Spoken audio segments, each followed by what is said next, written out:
So hello everyone and good morning सभी को। उम्मीद करता हूँ मेरी वॉइस प्रॉपर आ रही होगी सभी तक। एक बार कंफर्म कर देंगे सभी लोग।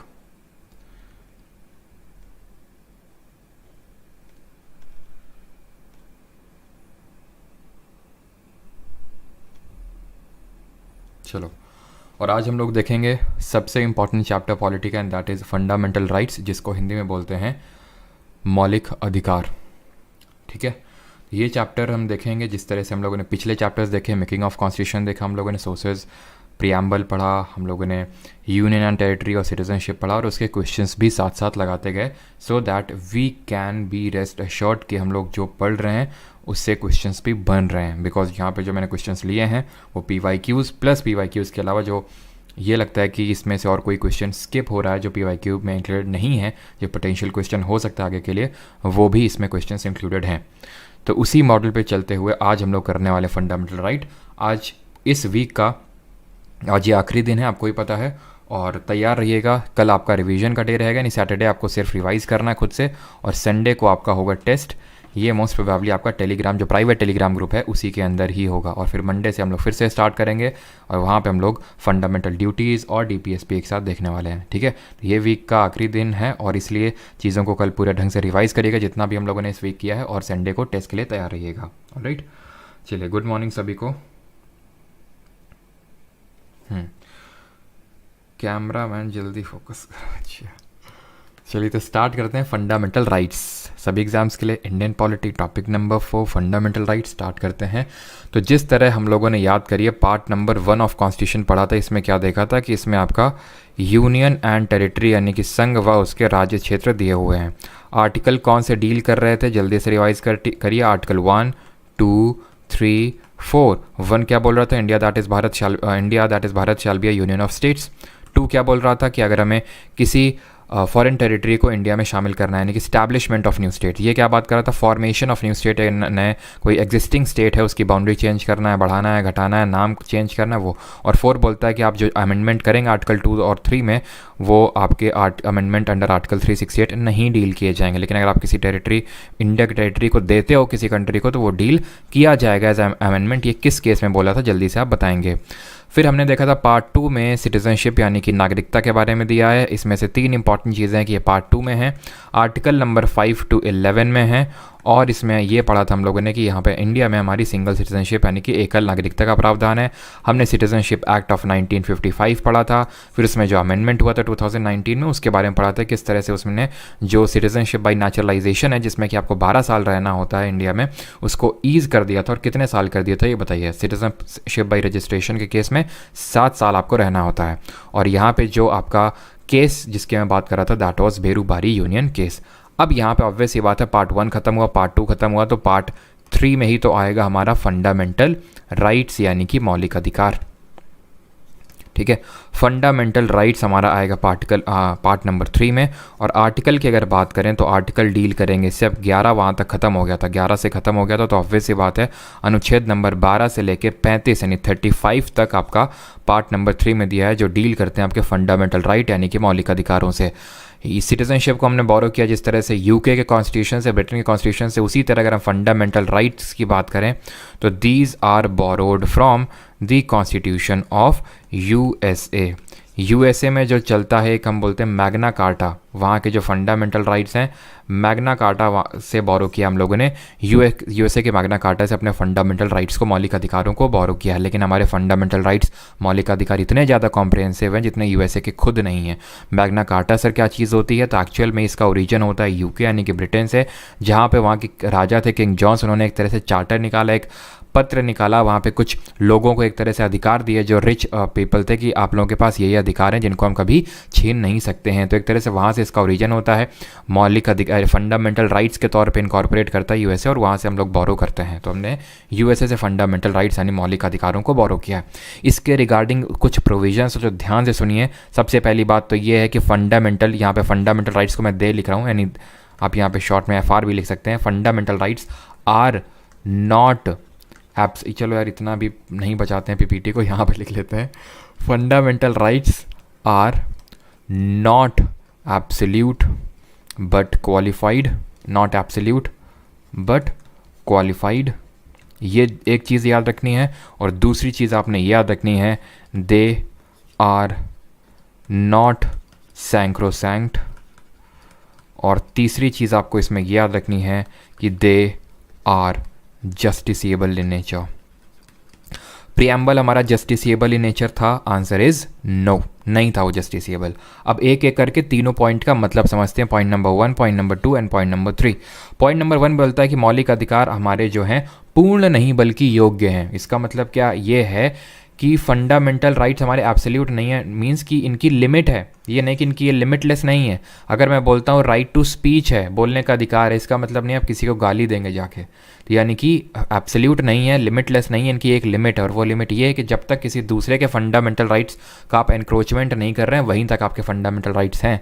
ठीक है, अब ऐसा नहीं कि मैं फंडामेंटल राइट है तो मैं डीजे बजा रहा हूँ रात को, भाई इससे दूसरे का फंडामेंटल राइट हर्ट हो रहा है ना।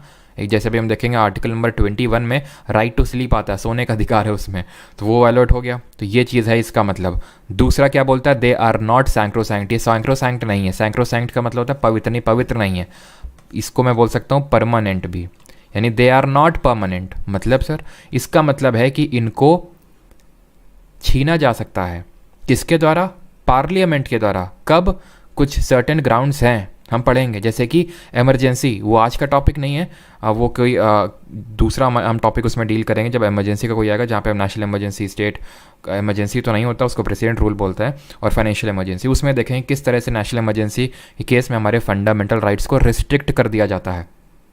और आज ही हम देखेंगे किस तरह जब मार्शियल लॉ लगता है तब हमारे फंडामेंटल राइट्स को रिस्ट्रिक्ट कर दिया जाता है। तो इसलिए मैं बोल सकता हूँ कि दे आर नॉट सैंक्रोसैंक्ट और permanent, they are not absolute but qualified, they are justiciable, मतलब कि इनके विरुद्ध आपको, यानी ये वाद योग्य हैं। ये कैसे हैं, ये वाद योग्य हैं, इनके विरुद्ध आपको न्याय मिलेगा अगर आप कोर्ट जाएंगे। अब कैसे मिलेगा वो आज के लेक्चर में हम लोग देखेंगे।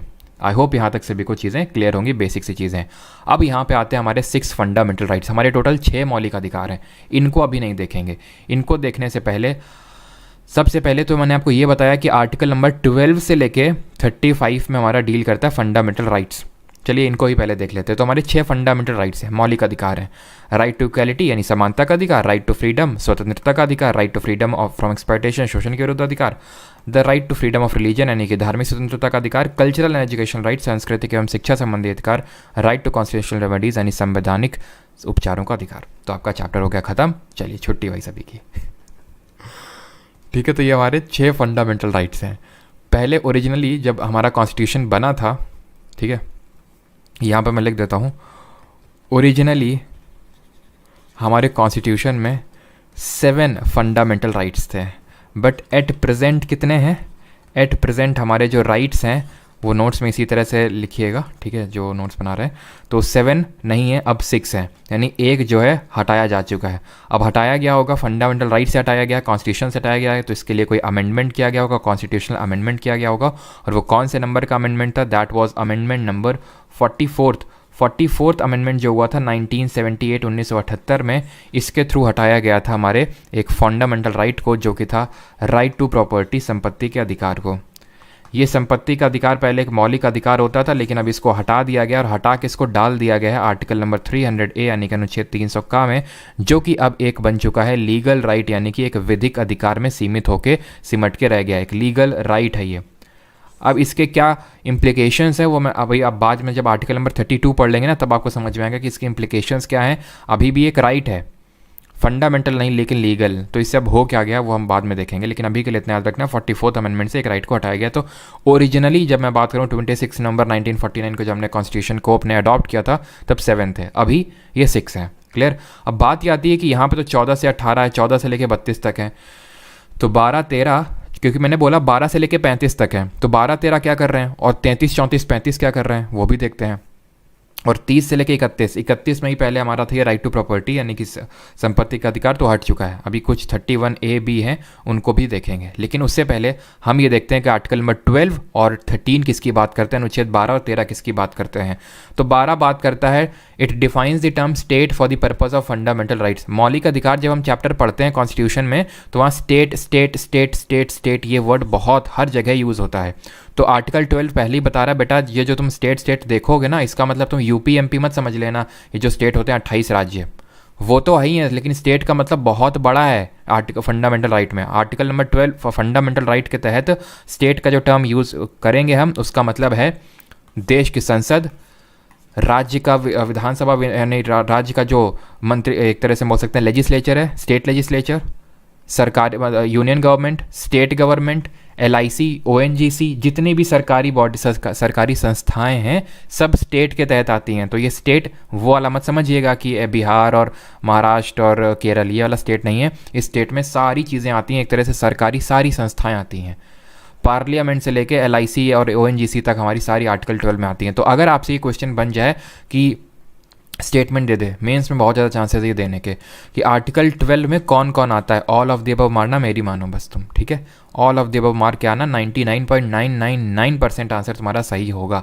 अनटिल एंड अनलेस कि तुम्हें लगे नहीं ये तो स्टेट में हो ही नहीं सकता है, मतलब सब कुछ है आर्टिकल 12 में, ऐसे तुम समझ लो। तो उसके विरुद्ध हमें ये अधिकार प्राप्त हैं, स्टेट के विरुद्ध। क्लियर है। 13 क्या बोलता है? 13 बोलता है लॉज इनकंसिस्टेंट और in derogation with fundamental rights shall be null and void, shall be declared null and void by the Supreme Court or any of the court। मतलब ये बोलता है कि any law which is in contravention with the fundamental rights shall be declared null and void by the courts। इसका मतलब मैं फिर से रिपीट करता हूँ, इसका मतलब ये है कि अगर हमारा कोई भी कानून बनता है, कानून बनाता कौन है? लेजिस्लेचर। लेजिस्लेचर सेंटर लेवल पे भी होता है, स्टेट लेवल पे भी होता है।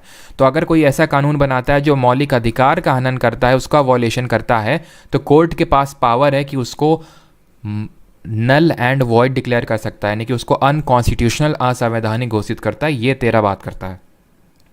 अब ये लॉ में क्या क्या आएगा?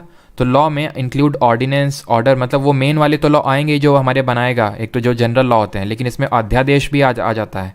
ऑर्डर, अध्यादेश क्या होता है हम देखेंगे। राष्ट्रपति और राज्यपाल के पास कुछ एक्स्ट्रा शक्तियाँ होती हैं, उसको हम बोलते हैं लॉ बनाने की, उसको ऑर्डिनेंस बोलते हैं। बाई लॉ यानी जो टेम्प्रेरी लॉ होता है, रेगुलेशन, नोटिफिकेशन, कस्टम, यूजेज, सब कुछ। जैसे आर्टिकल नंबर 12 में स्टेट के तहत सब कुछ आ रहा था, वैसे अनुच्छेद 13 के तहत सब कुछ आता है इसमें लॉ के तहत। Law in force includes laws pass by the legislature और other competent authority in the territory of India before the commencement of the constitution, not previously repealed, सब कुछ आता है। अब बात ये आती है, यहाँ पे एक प्रोविजन आता है, क्या कॉन्स्टिट्यूशनल अमेंडमेंट को लॉ डील किया जाता है?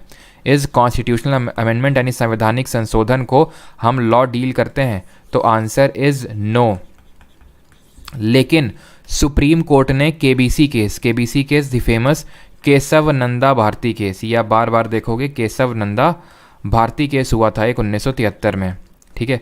इसमें सुप्रीम कोर्ट ने ये बोला कि ठीक है, कॉन्स्टिट्यूशनल अमेंडमेंट को डील तो नहीं किया जाएगा फंडामेंटल राइट के, मतलब आर्टिकल 13 के तहत, बट दैट डजंट मीन कि तुम संविधान में कोई संशोधन कर दोगे और ऐसा बहुत बड़ा चेंज कर दोगे और हम कुछ बोलेंगे ही नहीं। क्योंकि आर्टिकल 13 क्या बोलता है कि ये कोर्ट की जिम्मेदारी बनती है, ये एक तरह से जिम्मेदारी दी है उनको कि अगर कोई भी ऐसा कानून बन जाता है जो कि मौलिक अधिकारों का हनन करता है तो उसको आप नल एंड वॉइड डिक्लेयर करो।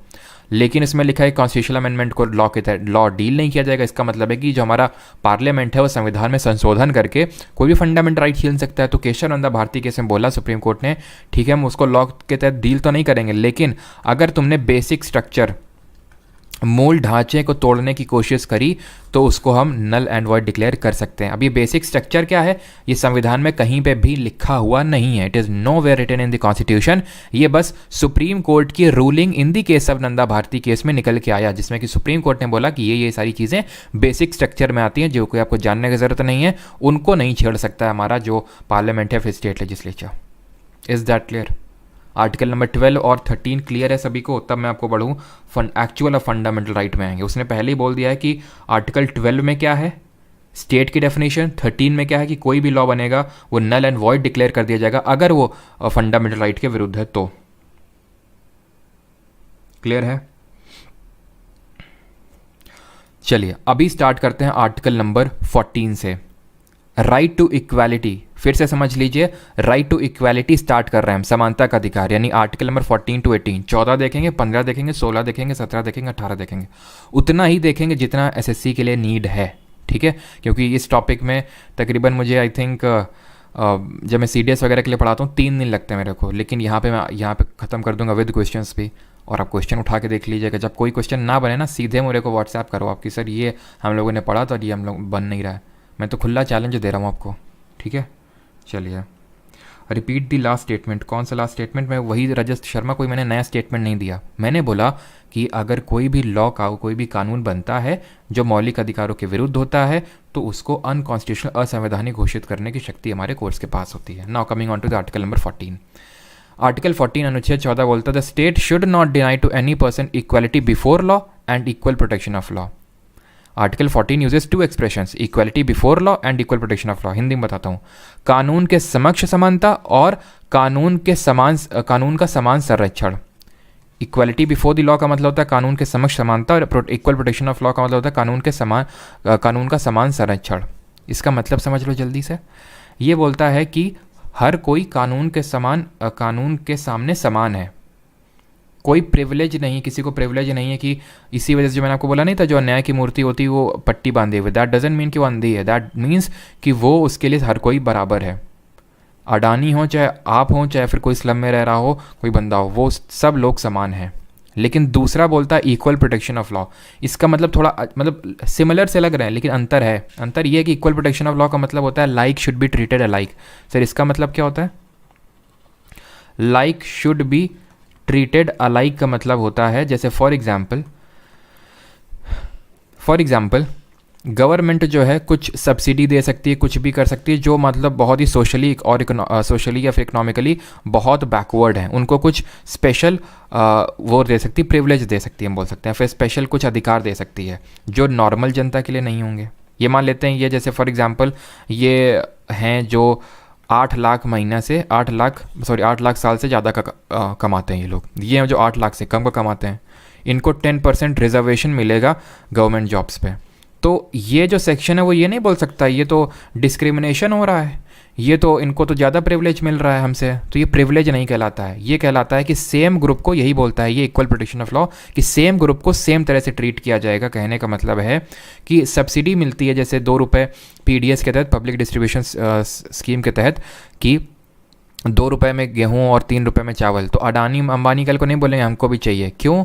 क्योंकि वो ग्रुप को सिमिलर तरह से उसको अलग तरह से ट्रीट किया जाएगा और इस जो अडानी अंबानी वाला ग्रुप है इनको अलग तरह से ट्रीट किया जाएगा, लेकिन विद इन द ग्रुप इनको सेम ट्रीट किया जाएगा। ये नहीं, in with in the group discrimination नहीं हो सकता। आई होप आप समझ पा रहे हो। अगर नहीं समझ पा रहे हैं कोई दिक्कत नहीं, सीधा रट्टा मारो। आर्टिकल 14 का मतलब है equality before law and equal protection of law.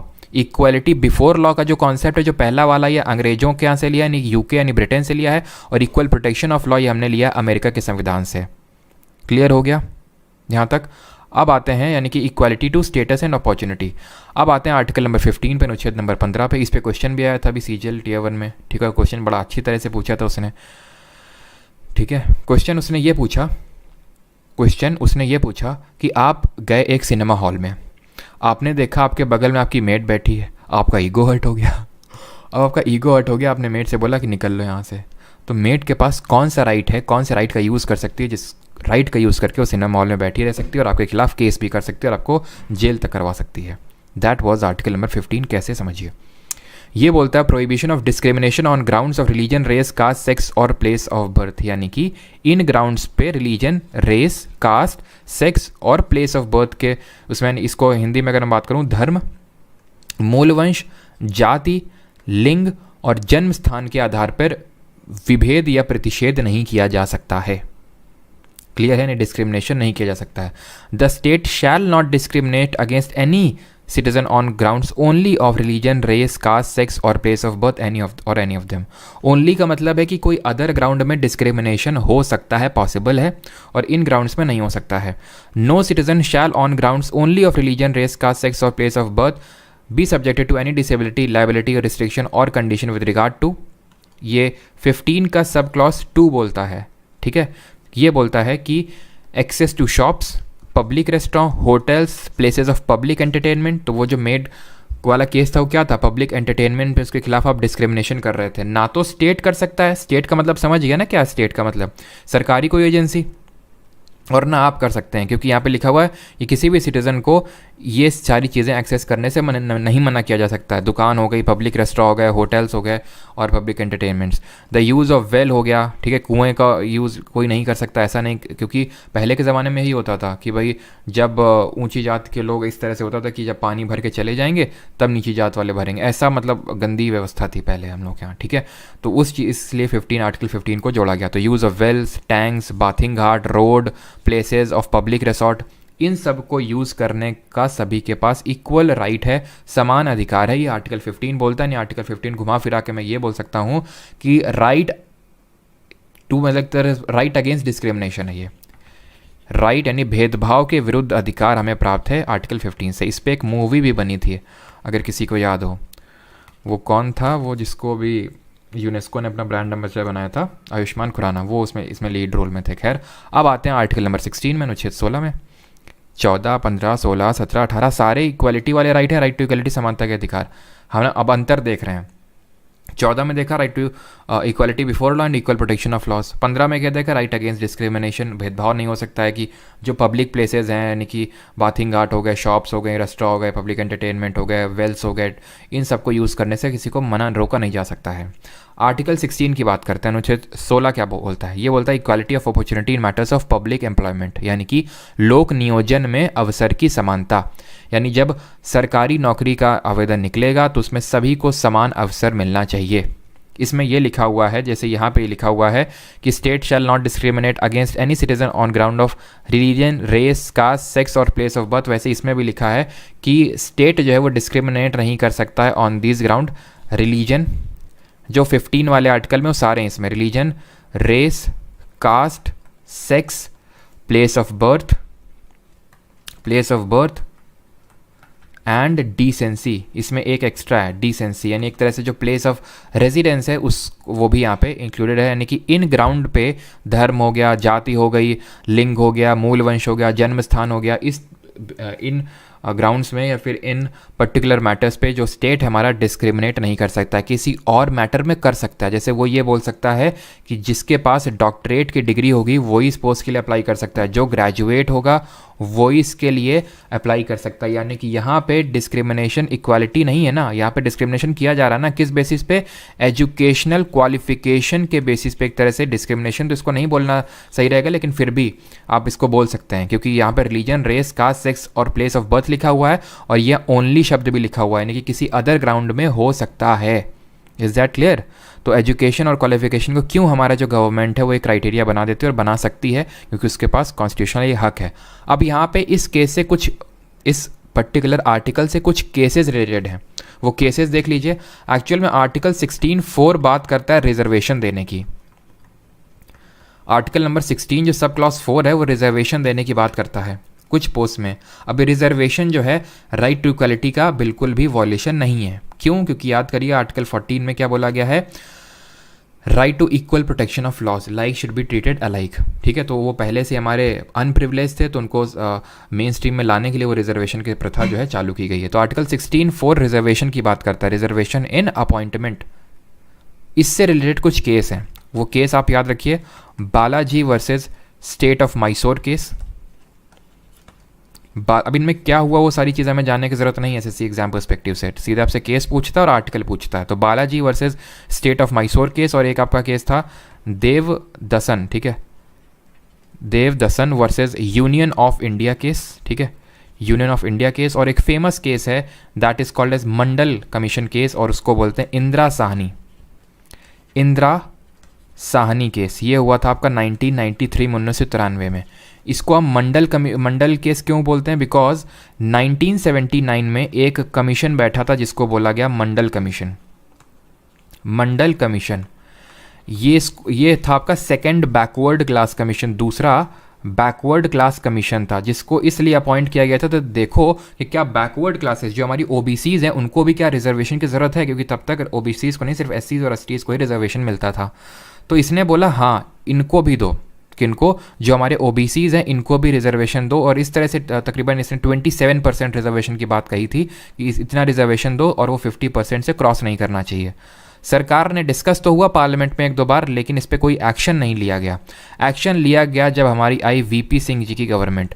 VP Singh ने रिजर्वेशन दे दिया ओबीसीज़ को, ओबीसीज़ को इन्होंने रिजर्वेशन दे दिया और बोला कि हाँ इतना 27% रिजर्वेशन मिलेगा, और इन्होंने जो इकोनॉमिकली बैकवर्ड क्लासेस थी उनको भी रिजर्वेशन देने की बात कही।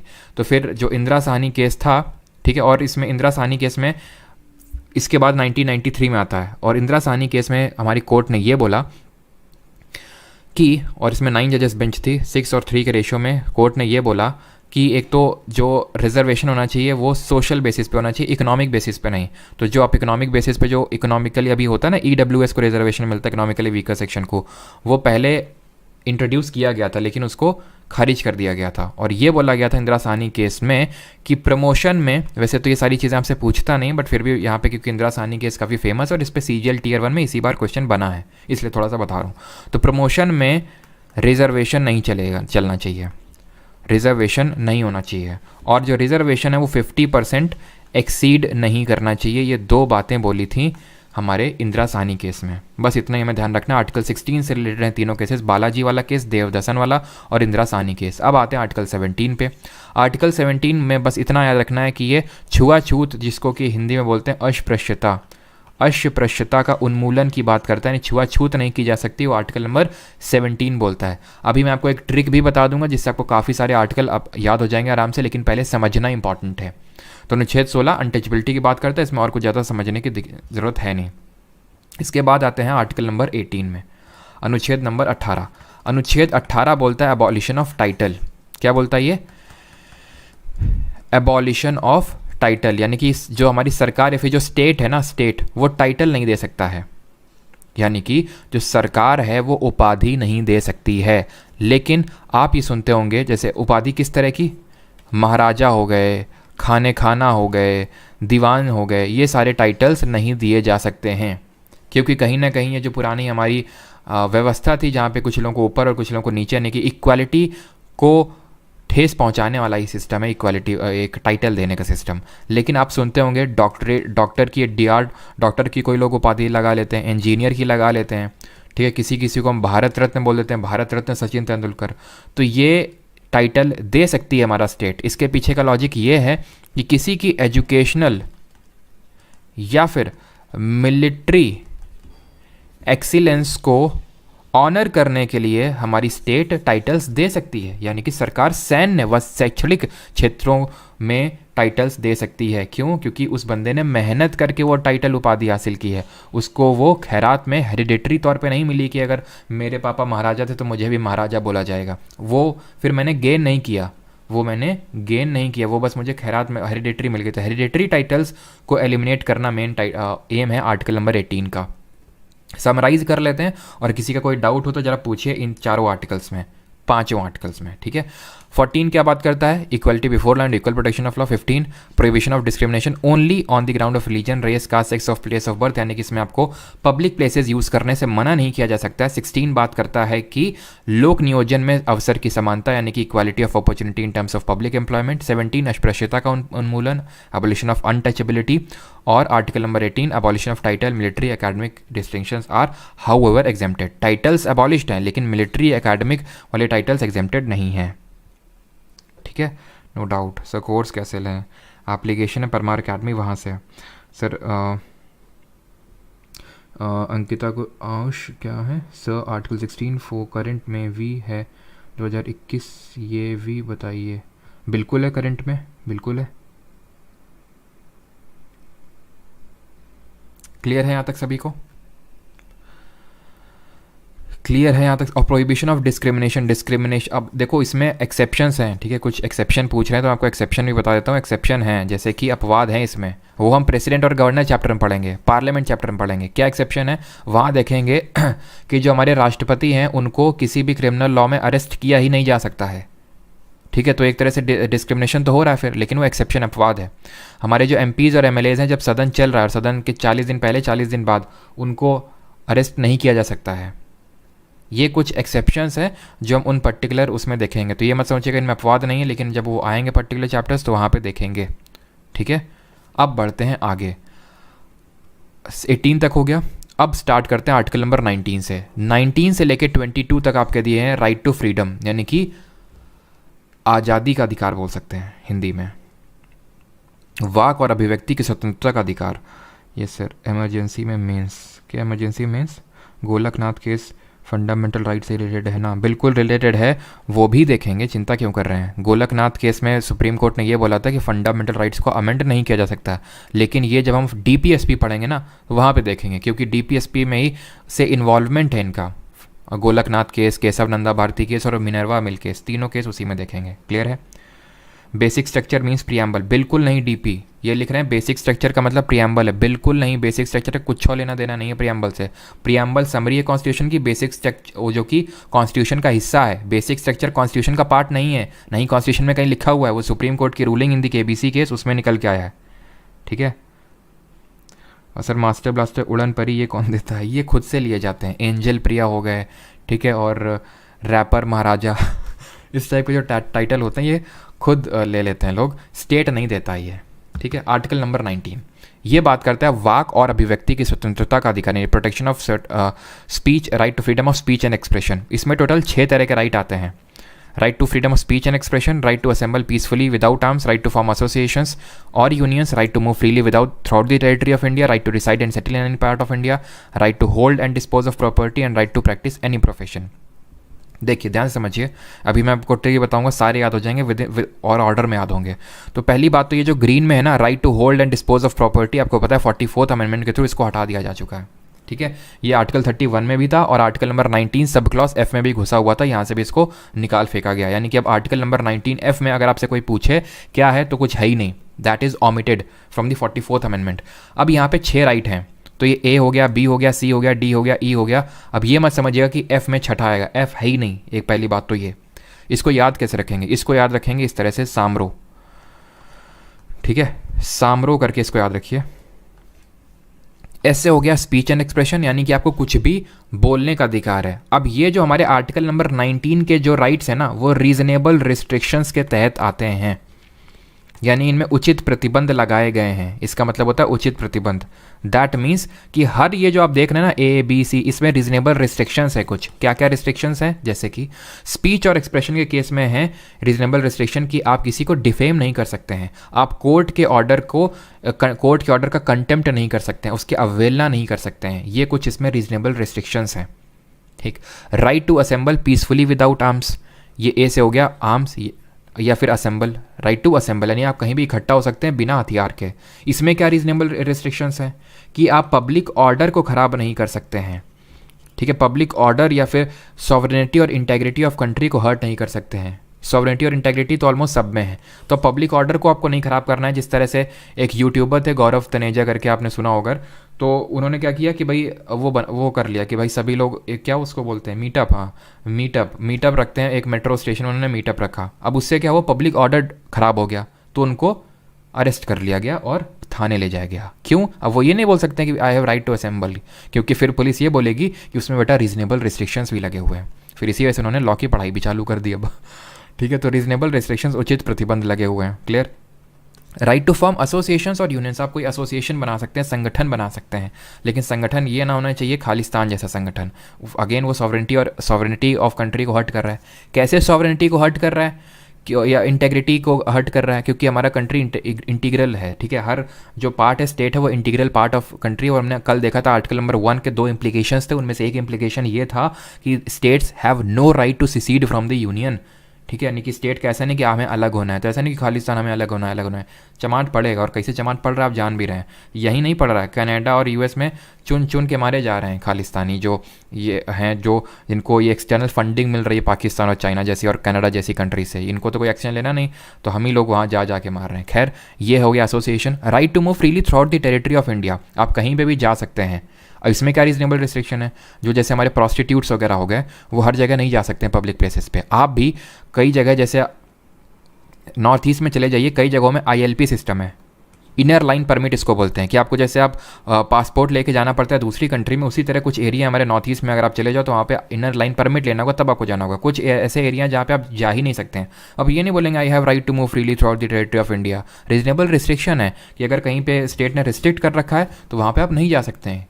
कंसिडरिंग कि वो थोड़ा सा काफ़ी एक सेंसिटिव जोन हो सकता है वो। To reside and settle in any part of India, आप कहीं पे भी घर ले सकते हैं, इसमें भी एक्सेप्शन है। पहले इसमें एक्सेप्शन होता था आर्टिकल नंबर 35A, अनुच्छेद 35 का, जो ये बोलता था कि आप जम्मू कश्मीर में ऐसी प्रॉपर्टी नहीं ले सकते, लेकिन आप जानते हैं कि उसको अब ख़त्म किया जा चुका है। लेकिन अब इसमें क्या है, जैसे कि right to move freely throughout the territory of India में एक्सेप्शन रीजनेबल रिस्ट्रिक्शन है, वही रीजनेबल रिस्ट्रिक्शन इसमें भी है कि सरकार बोल सकती है कि आप इस पर्टिकुलर, जैसे कि फॉर एग्जांपल कहीं पे ट्राइबल ग्रुप है, आपको अंडमान निकोबार में आप ऐसे नहीं बोल सकते अंडमान निकोबार इंडिया का एक इंटीग्रल पार्ट है तो वहाँ पर हमें घर लेना है। घर क्या लेना, आप जा भी नहीं सकते, कुछ ऐसे एरिया जहाँ पे हमारे ट्राइब्स रहती हैं, ठीक है, तो वो रीजनेबल रिस्ट्रिक्शंस हैं, ये तो हटाया जा चुका है। और जी बात करता है टू प्रैक्टिस, तो याद रखिएगा अगर मैं पूछ लूँ छठा राइट कौन सा है, तो छठे के मैं बात कर रहा हूँ रीजनिंग वाला, ये मत लगा देना कॉन्सेप्ट कि एफ जो है सिक्स्थ होता है, ठीक है।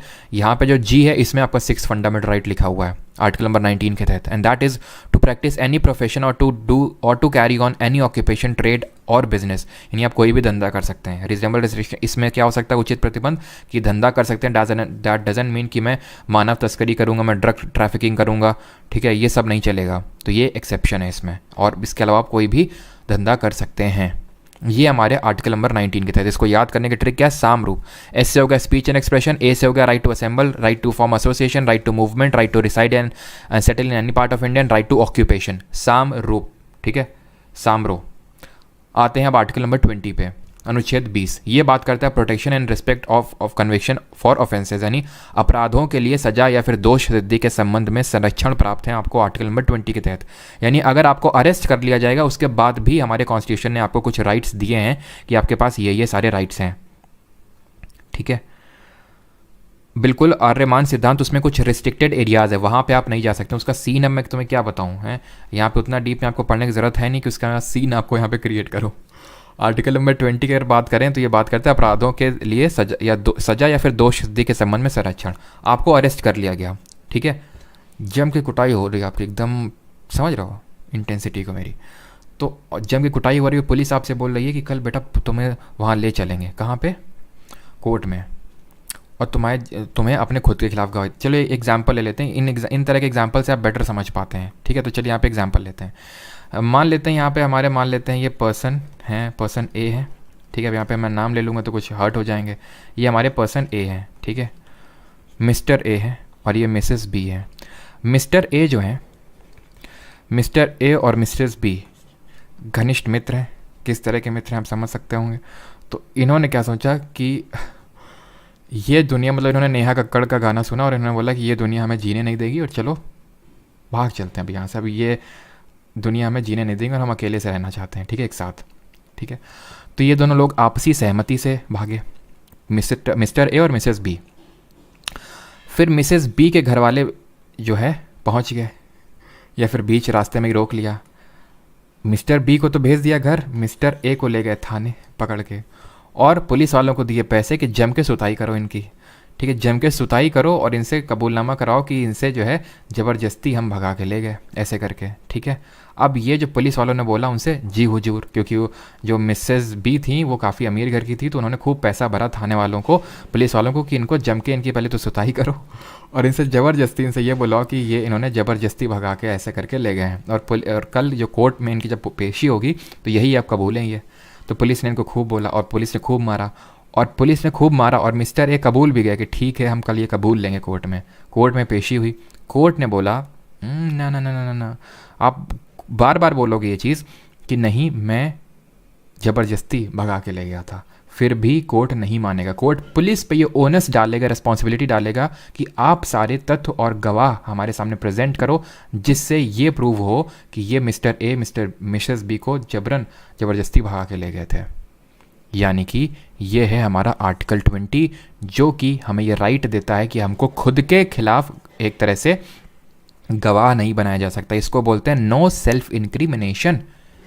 इसी वजह से आर्टिकल 22 को शॉर्ट में कभी कभी सिनोनिमसली हम उसको नो सेल्फ इंक्रिमिनेशन भी बोल देते हैं। बट आर्टिकल 20 के तहत 3 कंपोनेंट्स आते हैं। नो एक्सपोस्ट फैक्टो लॉ, जिसका मतलब है कार्योत्तर विधि से संरक्षण, नो डबल जियोपार्टी, दोहरा दंड नहीं मिलेगा, और नो सेल्फ इंक्रिमिनेशन यानी कोई आत्म अभिशंसन नहीं होगा। तीसरा वाला तो आप समझ गए हो, नो सेल्फ इनक्रिमिनेशन, यानी आपको आपके खिलाफ गवाह नहीं बनाया जा सकता है। सिंपल सी बात यह, चाहे भले आप बोलेंगे खुद भी, फिर भी कोर्ट नहीं मानेगा, क्योंकि ऑब्वियस सी बात है, पैसा दे कभी तो काम कराया जा सकता है, और ये कराया गया भी है। नो डबल जीओ पार्टी देखते हैं, यानी कि एक क्राइम के लिए आपको 2 बार सज़ा नहीं मिल सकती है। जैसे फॉर एग्जाम्पल, या फिर पहले देखते हैं नो एक्सपोज फैक्टो लॉ। इसका मतलब है कि मान लेते हैं ये मिस्टर ए हैं, ठीक है, इनको लगता है, क्या लगता है कि जैसे फॉर एग्जांपल मान लेते हैं कि एग्जांपल लेते हैं कि इनका चोरी करने का बहुत मन हुआ, कि भाई बगल वाले ने जो है लिया है मैकबुक, ठीक है, उसका मैकबुक कर लेते हैं चोरी। तो इन्होंने पूरा मैथ्स कैलकुलेट किया कि अगर मान लो कि मैंने मैकबुक चोरी कर लिया तो फ़ायदा कितना होगा, और अगर मान लो पकड़े गए चोरी में तो नुकसान कितना होगा, ठीक है। इन्होंने सारा कुछ देख लिया, उनको लगा यार चोरी में तो पकड़े भी जाएंगे तो क्या होगा, 1 महीने की जेल काट लेंगे, कोई दिक्कत नहीं है, ठीक है। लेकिन हुआ क्या, अब इन्होंने आज मैकबुक चोरी किया, इनको अरेस्ट कर लिया गया। जब अरेस्ट किया गया तो उसके अगले दिन ही ये कानून बन गया, जिस दिन अरेस्ट किया गया, जिस दिन चोरी करी, उसके अगले दिन ये कानून बन गया कि आज से मैकबुक चोरी करने के लिए 1 महीने की सज़ा नहीं, फांसी की सज़ा है। तो इनकी क्या हालत होगी, ये तो एकदम निराश हो जाएंगे। लेकिन आर्टिकल 20 बचाने आ जाएगा इनको। आर्टिकल 20 का सब क्लॉज ए यही बोलता है, यही प्रोविजन इसमें, कि जिस समय कोई क्राइम कमिट किया गया है उस समय जो लॉ कहता है उस क्राइम के लिए जो सज़ा देता है वही मिलेगा, और यही है नो एक्सपोज फैक्टो लॉ, ठीक है। यानी कि पहले या फिर बाद के हिसाब के जो लॉ के हिसाब से आपको वो नहीं दिया जाएगा, जिस टाइम आपने चोरी की उस टाइम क्या लॉ कहता था उस हिसाब से आपको वो दिया जाएगा। डबल जीओ पार्टी का मतलब है कि आपको एक क्राइम के लिए 2 बार सज़ा नहीं मिलेगी, कि भाई मैकबुक तुमने चोरी किया था, 1 महीने की जेल काट के आ गए, फिर से तुमको पुलिस आई कि तुमने क्यों मैकबुक चोरी किया था, फिर से आ जाओ तुम। हाँ, अगर तुम फिर से मैकबुक चोरी करोगे तो फिर से मिलेगा, ऐसा नहीं कि एक बार तुमने मैकबुक चोरी कर लिया तो तुम पूरी तरह से आज़ाद हो, मैकबुक कितने भी मैकबुक चोरी करो। मतलब यहाँ पे ये है कि एक क्राइम के लिए आपको 2 बार सज़ा नहीं मिलेगी, आप दोबारा मैकबुक चोरी करोगे दोबारा चलो जेल, ठीक है। इस तरह से ये चीज़ें, इनमें भी एक्सेप्शन है, अपवाद हैं। जैसे नो सेल्फ इनक्रिमिनेशन में अपवाद ये है कि आपको आपका अंगूठा देने के लिए बोला जा सकता है, ब्लड स्पेसिमन देने के लिए बोला जा सकता है। इसमें एक्सेप्शन ये जो कि आपको लिखना नहीं है, बस बता रहा हूँ अगर बाई चांस आ जाए, क्योंकि थोड़ा सा डीप में चीज़ें चली जाती हैं, इतना भी आप याद रखोगे काफ़ी है, ठीक है। बस एक्सेप्शन आपको बता रहा हूँ। इसमें जो नो डबल जीओ पार्टी एडमिनिस्ट्रेटिव प्रोसीडिंग के खिलाफ वैलिड नहीं है। जैसे फॉर एग्जांपल आप गवर्नमेंट जॉब में जाते हो, आप वहाँ पे कोई चोरी करते हो, पहले तो कोर्ट सजा देगी, डिपार्टमेंट जब आओगे ना तो डिपार्टमेंट बोलेगा निकल लो यहाँ से, रेस्टिगेट कर देगा आपको। तो ये नहीं होगा कि नहीं हमको तो एक क्राइम के लिए 2 बार सजा मिल रही है, क्योंकि वो एडमिनिस्ट्रेटिव लेवल से आपके खिलाफ कार्रवाई हो रही है। नो एक्सपोज फैक्टो लॉ, इसमें क्या एक्सेप्शन है, जैसे ये सिर्फ क्रिमिनल लॉ के केस में एप्लीकेबल है, सिविल लॉ के केस में नहीं। क्रिमिनल लॉ होता है जैसे कि कोई क्राइम कर देना, मर्डर, चोरी, ये सब। सिविल होता है जैसे टैक्स ना भरना, ये सब वो सिविल क्राइम में आता है। जैसे आपने टैक्स नहीं भरा, ठीक है, मान लेते हैं आपने, और टैक्स की चोरी आपकी पकड़ ली गई, तो जो इनकम टैक्स वाले आएंगे बोलेंगे पिछले 4 साल से जो तुम वो कर रहे थे, पिछले 4 साल का तुम पे टैक्स पड़ेगा। तो वो मतलब बैक डेट से आ सकता है। बस ये अपवाद हैं छोटे छोटे। बाकी आर्टिकल 20 घुमा फिरा के क्या है, अपराधों के लिए सजा के संबंध में संरक्षण, और उसमें क्या है, कार्योत्तर विधि से संरक्षण, दोहरा दंड नहीं मिलेगा और कोई आत्म अभिशंसन नहीं होगा।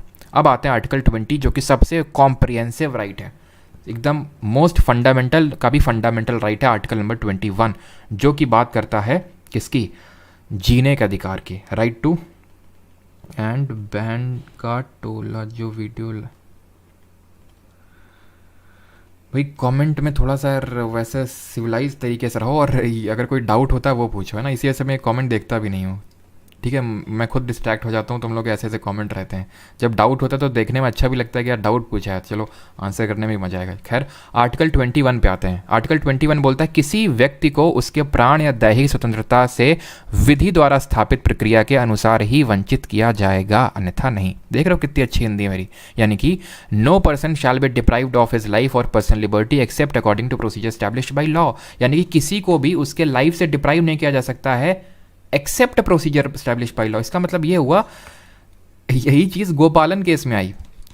गोपालन केस में यही चीज़ सामने निकल के आई थी कि मतलब कि आपकी लाइफ से आपको डिप्राइव नहीं किया जा सकता है, लेकिन हाँ प्रोसीजर एस्टैब्लिश बाय लॉ से किया जा सकता है। इसका मतलब क्या, प्रोसीजर एस्टैब्लिश बाय लॉ का मतलब होता है कि विधि द्वारा स्थापित प्रक्रिया। विधि द्वारा स्थापित प्रक्रिया ये है कि कोई भी लॉ बनाना है तो लोकसभा से पास होगा, राज्यसभा से पास होगा, राष्ट्रपति से, की सहमति मिलनी चाहिए। सेम आपका स्टेट में है लेजिस्लेटिव असेंबली, और अगर लेजिस्लेटिव काउंसिल है तो वो यानी सभा, विधान परिषद और गवर्नर से सहमति। यानी अगर लॉ बनाने का जो प्रोसीजर है, अगर आप उसको फॉलो करके कोई लॉ बना रहे हो तो उससे आप किसी की लाइफ को डिप्राइव कर सकते हो, ये लिखा हुआ है प्रोसीजर स्टैब्लिश बाई लॉ। ये गोपालन केस में बोला हमारे सुप्रीम कोर्ट ने कि हाँ ये बात बिल्कुल सही है, लेकिन इस बात को फिर रिवर्स किया, यहाँ से मैं हटा देता हूँ इस चीज़ को, इस बात को फिर रिवर्स किया हमारे मेनका गांधी केस में। क्यों हुआ ये यहाँ पे मैं लिख देता हूँ मेनका गांधी केस, मेनका गांधी केस। इसमें हुआ क्या, मेनका गांधी जो है, हम जानते हैं मेनका गांधी कौन है, संजय गांधी की वाइफ, तो उनको विदेश जाना था, जाने नहीं दे रहे थे पॉलिटिकल रीजंस की वजह से, तो ये कोर्ट गई और उसमें बोला हमारे सुप्रीम कोर्ट ने कि हम प्रोसीजर स्टैब्लिश्ड बाय लॉ को ही नहीं बल्कि ड्यू प्रोसेस ऑफ लॉ को भी आज से अपनाते हैं। ड्यू प्रोसेस ऑफ लॉ मतलब इतना एक्सप्लिसिटली उसने नहीं बोला, लेकिन इसका मतलब क्या होता है वो समझ लो। प्रोसीजर स्टैब्लिश्ड बाय लॉ ये हमारे कॉन्स्टिट्यूशन में लिखा हुआ है, ड्यू प्रोसेस ऑफ लॉ हमारे कॉन्स्टिट्यूशन में लिखा हुआ नहीं है। इसका मतलब क्या होता है due process of law, procedure वाला तो समझ गए। ड्यू प्रोसेस ऑफ लॉ का मतलब है कि ऐसे नहीं कि तुम लोकसभा से पास कर दिए, राज्यसभा से पास कर दिए, प्रेसिडेंट से कर दिए और तुम सोचे वाओ अब तो हम कुछ भी करेंगे। अगर वो अनजस्ट और अनफेयर हुआ वो लॉ, तो भी हम उसको नल एंड वॉइड डिक्लेयर कर सकते हैं। यानी कि सुप्रीम कोर्ट ने मेनका गांधी में अब थोड़ा सा वाइड स्टांस लिया, किसको लेके, आर्टिकल 21। यहाँ पे नैरो स्टांस था गोपालन केस में, यहाँ मेनका गांधी केस में उसने वाइड स्टांस लिया और बोला कि आप प्रोसीजर तो फॉलो करोगे ही, प्लस वो फेयर और जस्ट भी होना चाहिए, नहीं होगा तो उसको नल एंड वॉइड डिक्लेयर कर देंगे। ये मेनका गांधी केस में बोला और मेनका गांधी को फिर अलाउ किया गया विदेश जाने के लिए। तो अब यहाँ आर्टिकल 21 का एक ये भी कॉम्पोनेंट है कि आप विदेश जा सकते हैं और विदेश से भारत आ सकते हैं। अभी देखिए जरा आर्टिकल नंबर 19 को। आर्टिकल नंबर 19 में इसलिए मैं आपको वापस लेके आ रहा हूँ बिकॉज यहाँ पे एक प्रोविजन है, that is right to move freely throughout the territory of India. Bharat में आप कहीं पे भी जा सकते हैं, यूपी से, एमपी से, बिहार से लेकर नॉर्थ ईस्ट से लेकर कहीं पे भी जा सकते हैं। लेकिन अगर आपको भारत देश से बाहर जाना है तो आप आर्टिकल 21 ये आपको राइट देता है। अगर भारत देश के अंदर आपको भ्रमण करना है आर्टिकल नंबर 19, बाहर से अंदर आना है तो आर्टिकल 21 ये राइट देता है। और ये मेनका गांधी में इस चीज़ को ऐड किया गया था। यानी ये राइट क्या है, right to life and personal liberty. अब यहाँ मैं आपको एक चीज़ बता दूं कि ये दो केसेस तो है ही हैं, लेकिन आर्टिकल 21 बहुत बड़ा है। इसी में मतलब इतना बड़ा है कि आप कुछ समझ, इसकी कोई लिमिट ही नहीं है। राइट टू इलेक्ट्रिसिटी, इलेक्ट्रिसिटी का अधिकार है आपको, सोने का अधिकार है, राइट टू स्लीप है, राइट टू ट्रैवल अब्रॉड है, मतलब इतने सारे राइट इसमें हैं। लेकिन हाँ एक यहाँ पे ऐड करिएगा कि ये राइट को आप घर में मत यूज़ करिएगा, ठीक है। फ्लाइंग चप्पल आएगी उसके लिए मैं जिम्मेदार नहीं हूँगा, ठीक है।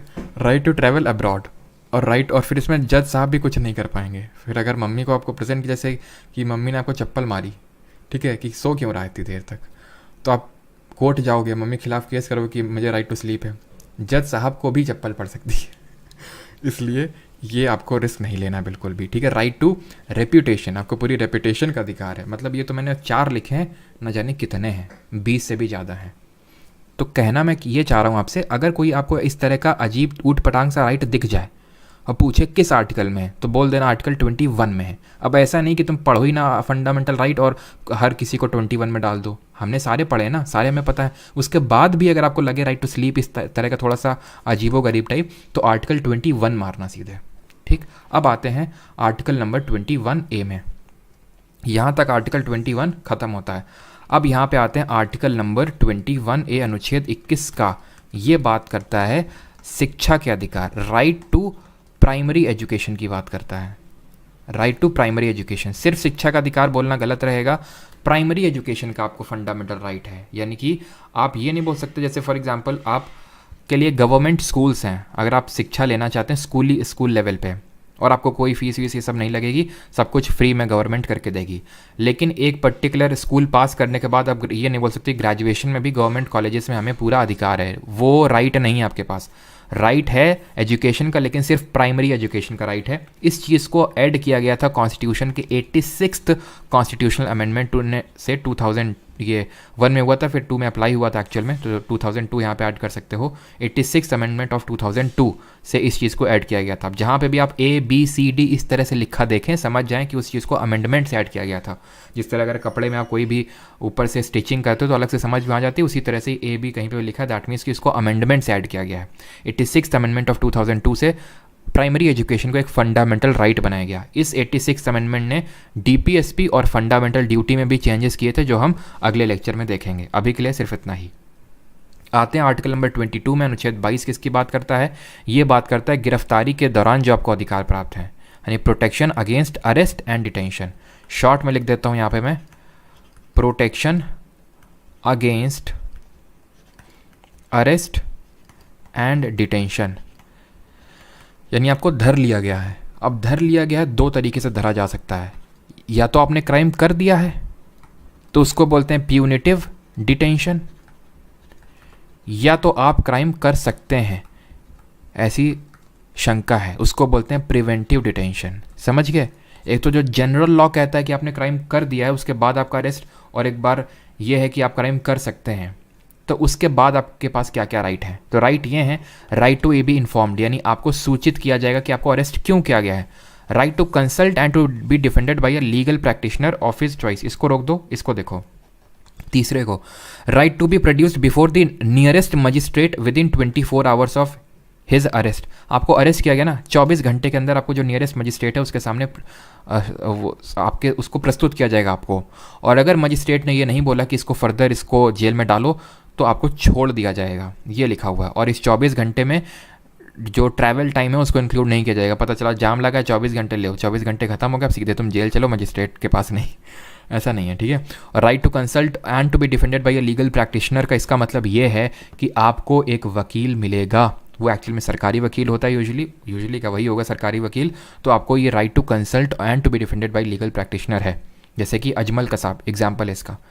अजमल कसाब को किया गया था ना, डिटेंशन किया गया था, उसको भी एक दिया गया था ना लीगल प्रैक्टिशनर, एक वकील दिया गया था, उसको सारे राइट दिए गए थे खुद को डिफेंड करने के लिए।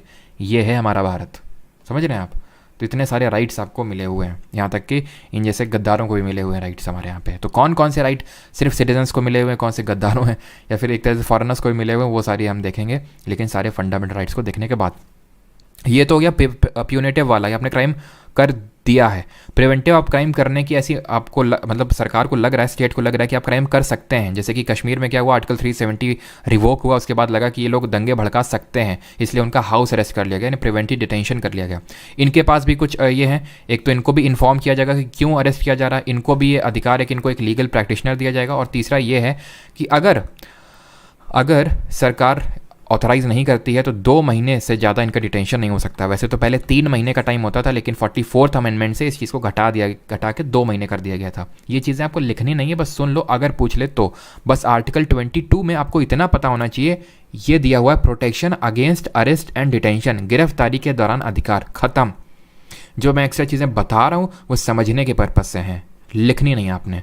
जैसे 20 में क्या लिखना था आपको, वो तीनों चीज़ लिखनी थी। एक तो उसमें ये था अपराधों के लिए सजा के संबंध में संरक्षण, यानी प्रोटेक्शन अगेंस्ट सर्टेन ऑफेंसेस, उसमें no double jeopardy, no self incrimination और नो एक्सपोज फैक्टर लॉ, तीनों चीज़ें लिखनी थी। लेकिन उसके डीप में मैंने जो चीज़ें बताई वो आपको समझाने के लिए थी। क्लियर है? तो हम लोग अभी रिवाइज भी करेंगे, आप चिंता न करिए। अब आते हैं अपने अगले आर्टिकल पे। तो हमारे राइट टू फ्रीडम खत्म हो गया, राइट टू इक्वालिटी खत्म हो गया 14 to 18, हमारा राइट टू फ्रीडम खत्म हो गया 19 to 22। अब हम आते हैं राइट अगेंस्ट एक्सप्लॉयटेशन, यानी कि शोषण के विरुद्ध अधिकार बोलते हैं इसको। आई होप यहाँ तक किसी का कोई डाउट नहीं होगा।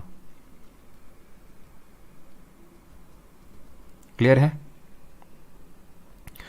MEA आप टेलीग्राम पर हो क्या? कौन सा है लिंक? पॉलिटिशियंस को करा जाता है सेंसिटिव जगह जाने से।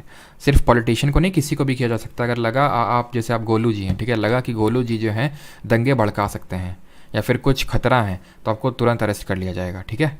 इसके लिए भी अलग से लॉज हैं। राइट अगेंस्ट एक्सप्लॉयटेशन, यानी कि शोषण के विरुद्ध अधिकार, 23 है और 24 दो ही है इसमें। 23 बोलता है prohibition of traffic in human beings and force labour. Hindi में अगर बात करें तो ये बोलता है मानव तस्करी, बलात् श्रम पर प्रतिबंध लगा हुआ है, ठीक है। एक तो ह्यूमन ट्रैफिकिंग नहीं हो सकती, ट्रैफिकिंग मानव तस्करी, और फोर्स लेबर जिसको कि हम बेगारी व्यवस्था बोलते हैं, ठीक है, इसी को हम बोलते हैं बेगार। बेगार का मतलब होता है किसी से जबरन काम करवाना उसके इच्छा के विरुद्ध, या फिर काम करवाना और उतने पैसे ना देना जिसका वो हकदार है, इसको बोलते हैं बेगारी। तो इस पर प्रतिबंध है 23 में। 24 क्या बोलता है, और 23 का ये एक्सेप्शन है कि आपको स्टेट जो है ना कभी एक कंपलसरी सर्विस के लिए बुला सकता है। Under this article state can force people to do compulsory service for public purposes. For example मान लेते हैं चाइना के साथ युद्ध हो जाता है, इनसे तो निपट ही जाएंगे पाकिस्तान जैसे देशों से, लेकिन मान लेते हैं कि चाइना के साथ युद्ध होता है और ऐसी नीड पड़ती है कि सिटीजन्स को भी सर्व करना है, तो सिटीजन्स को कंपलसरी बनाया जा सकता है कि आपको आना ही पड़ेगा, फिर हर घर से एक लोग को भेजना ही पड़ेगा। उसमें आप ये नहीं बोल सकते कि हमसे जबरन मजदूरी करवाई जा रही है और हमको उसके विरुद्ध कोई पैसा भी नहीं दिया जा रहा है, तो स्टेट ये कर सकता है। लेकिन खैर ये सब आपसे नहीं पूछता है, आप ये सब चीज़ों के चक्कर में इंपॉर्टेंट चीज़ें मत बस भूल जाइएगा, ठीक है। वो अभी मैं रिवाइज़ कराऊंगा क्या क्या इंपॉर्टेंट है। तो ट्रैफिक इन ह्यूमन बींग्स और फोर्स लेबर ये नहीं करवाया जा सकता। 24 बोलता है सिर्फ चाइल्ड से संबंधित है, प्रोहिबिशन ऑफ चाइल्ड लेबर, बच्चों से जबरन मजदूरी नहीं करवाई जा सकती। लेकिन आप तो देखते होगे कि जो आप परचून की दुकान में जाते होगे तो आप यही बोलते होगे छोटू ये सामान लाना, ये छोटू ये सामान देना, तो छोटू लोग वहाँ पे काम करते हैं, वो आर्टिकल 24 का वॉयलेशन नहीं है। क्यों? 24 ये बोलता है children below the age of 14 years will not be allowed to work in factories, mines और इन अदर डेंजरस प्लेसेस, यानी डेंजरस प्लेसेस यानी हजार्डस जो प्लेसेस हैं, जो खतरनाक जगह हैं, वहाँ पे इनका एम्प्लॉयमेंट प्रोहिबिटेड है, ना कि सेफ प्लेसेस पे। तो मतलब सेफ प्लेसेस पे इनको मजदूरी करवा सकते हैं बट नॉन स्कूल आवर्स में, यानी कि आप ये बोल सकते हैं एक तरह से 2 बजे के बाद नॉन स्कूल आवर्स में आप करवा सकते हैं। इसके पीछे कॉन्सेप्ट ये है कि हमारा इंडिया इतना डेवलप्ड नहीं है कि भाई अगर मान लो कि कोई बच्चा, मान लेते हैं कि कोई अपना है 13 साल का मोनू है, ठीक है, अब मोनू से मान लेते हैं कि उसके घर वाले परचून की दुकान पे उससे कुछ असिस्टेंस ले रहे हैं, आप गए आपने थोड़ा भी नया नया आर्टिकल 24 पढ़ा है और आप कोर्ट चले गए। अब कोर्ट का तो काम बनता ही एक्चुअल में देखा जाए क्योंकि वो एम्प्लॉयड है। तो मेन इसके पीछे कॉन्सेप्ट यही है कि जो हजार्डस एक्टिविटीज़ हैं जैसे माइंस हो गई, फैक्ट्रीज हो गई, तो वहाँ पर इन लोगों का जो बच्चों का जो एम्प्लॉयमेंट है वो प्रोहिबिटेड है, ठीक है। और यहाँ पे 14 साल की एज बहुत इंपॉर्टेंट है, ये सिर्फ 14 ईयर्स के एज के बिलो वाले स्टूडेंट्स मतलब बच्चों के लिए है, ठीक है। अब आते हैं right to freedom of religion, धार्मिक अधिकार, ये हमारा है आर्टिकल नंबर 25 से 18। राइट टू इक्वलिटी खत्म, समानता 14 से 18। राइट टू फ्रीडम यानी एक तरह से आज़ादी का अधिकार 19 से 22, और राइट अगेंस्ट एक्सप्लॉयटेशन यानी कि शोषण के विरुद्ध अधिकार वो भी खत्म हो गया। अब हम आते हैं right to freedom of religion यानी कि धार्मिक स्वतंत्रता, जो कि चालू होती है 25 से ख़त्म होती है 28 से। 25 में क्या देखो, फ्रीडम ऑफ कॉन्शियंस, इसमें सिर्फ इतना ही देखना है आपने। फ्रीडम ऑफ कॉन्शियंस का मतलब ये है कि मैं भगवान के साथ अपनी इनर रिलेशनशिप किसी तरह की रख सकता हूँ। जैसे फॉर एग्जांपल मीरा की अलग तरह से भगवान से रिलेशनशिप थी लॉर्ड कृष्णा से, और सूरदास जी की अलग तरीके से थी। तो वो मेरे ऊपर डिपेंड करता है मैं अपने भगवान से किस तरह के रिलेशंस डेवलप करूँ, या फिर भगवान के बारे में मैं क्या सोचूँ, या फिर मैं किस तरह की आरती करूँ, वो सारा मैं इंडिविजुअल लेवल पे मेरे अधिकार है। लेकिन अगर मुझे कलेक्टिव तौर पे कोई रिलीजियस एक्टिविटी करनी है, रिलीजियस अफेयर्स को मैनेज करना है कि भाई कल ये अखंड कीर्तन होगा, ये होगा, वो होगा, तो ये मैनेज रिलीजियस अफेयर के तहत आता है, यानी कि रिलीजियस डिनोमिनेशंस को जो राइट मिला हुआ है वो आर्टिकल 26 के तहत मिला हुआ है। डिनोमिनेशन का मतलब होता है ग्रुप ऑफ पीपल। ये हो गया भाई इंडिविजुअल के लिए कि मैं अकेले में धूप बत्ती जलाऊं, चाहे अगरबत्ती जलाऊं, चाहे कुछ ना जलाऊं, वो मेरा अधिकार है, ठीक है। मैं 7 दिन ना हूँ, ये मेरी मर्जी, ठीक है। तो डिनोमिनेशन की अगर बात करते तो रिलीजियस अफेयर्स मैनेज करने का 26 के तहत है कलेक्टिव राइट। 27 क्या है, freedom for paying taxes for the promotion of religion. Government कोई टैक्स नहीं लगा सकती है एक पर्टिकुलर रीजन को प्रमोट करने के लिए, यानी कि गवर्नमेंट टैक्स का पैसा यूज़ कर सकती है सारे धर्मों को प्रमोट करने के लिए। जैसे कि गवर्नमेंट सब्सिडी देती है, हज सब्सिडी देती है, जो मुस्लिम्स जो इस्लाम धर्म से बिलोंग करते हैं हज यात्रा में उनको सब्सिडी मिलती है। ऐसे ही हिंदू धर्म में भी कुछ सब्सिडीज़ मिलती हैं। तो जो टैक्स का पैसा है हर धर्म को प्रमोट करने के लिए यूज़ किया जा सकता है, बट एक धर्म को प्रमोट करने के लिए नहीं। तो आपको बस इतना याद रखना है, 27 मतलब टैक्स, 27 मतलब धर्म के नाम पे टैक्स नहीं लगाया जा सकता, बात खत्म। 28 क्या बात करता है, no religious instruction in government educational institutions, या फिर कोई भी धार्मिक इंस्ट्रक्शन, धार्मिक एक तरह से काम करने के लिए नहीं बोला जा सकता है गवर्नमेंट और एडेड स्कूल्स में, जहाँ पे सरकार पैसा दे रही है किसी स्कूल में, वहाँ पे धार्मिक इंस्ट्रक्शंस नहीं दिया जा सकते कि कल से आपको बुर्का पहन के आना है, फिर टोपी लगा के आनी है, या फिर ये तरह का भगवा पहन के आना है। कोई भी रिलीजियस इंस्ट्रक्शन किसी भी तरह का प्रोहिबिटेड है आर्टिकल नंबर 28 के तहत। फिर से रिवाइज करते हैं, 25 individual right to freedom of religion, 26 collective right to religious freedom यानी रिलीजियस अफेयर्स मैनेज करने का फ्रीडम है, 27 टैक्स नहीं लगाया जा सकता धर्म के नाम पे, और फीस लगाई जा सकती है। कल भी हम लोग PYQ सेशन में देख रहे थे, कल हम लोगों ने ये देखा था कि फ़ीस लगाई जा सकती है। फ़ीस का मतलब होता है आप टेम्पल में गए, आपसे 20 रुपये की पर्ची काटी जा सकती है और आपको कटवानी पड़ेगी। वहाँ पे आप नहीं ये बोल सकते आर्टिकल 27 का वॉल्यूशन है, बिकॉज आपकी चप्पल रखने का काम, आपको प्रसाद देने का काम, पूरा सिस्टम मैनेज करने का काम, ताकि सारी चीज़ें ढंग से हों, उसके लिए एक फ़ीस, नॉमिनल फ़ीस लेवी की जा सकती है। और 28 बात करता है रिलीजियस इंस्ट्रक्शंस प्रोहिबिटेड है गवर्नमेंट एडेड स्कूल्स में। अब बात करते हैं एक तरह से हमारे ऑफिशियल तौर पे आखिरी फंडामेंटल राइट्स हैं ये, कल्चरल एंड एजुकेशनल राइट, जिनको बोलते हैं सांस्कृतिक एवं शिक्षा के अधिकार। इनको हम हिंदी में बोलते हैं सांस्कृतिक एवं शिक्षा का अधिकार। अब किस तरह का शिक्षा का अधिकार है, बिकॉज अभी हमने देखा था राइट टू प्राइमरी एजुकेशन, तो आर्टिकल 21A में था। 29 बोलता है right to protect language, script and culture, यानी कि any citizen of India having any distinct language, script, culture has the right to protect it. यानी कि अगर कोई भी सिटीज़न है, यानी कि अब जब मैंने बोल दिया एनी सेक्शन ऑफ सिटीज़न ना, तो ये राइट हर सिटीज़न को अवेलेबल है, एवरी इंडियन को अवेलेबल है, and not necessarily to minorities.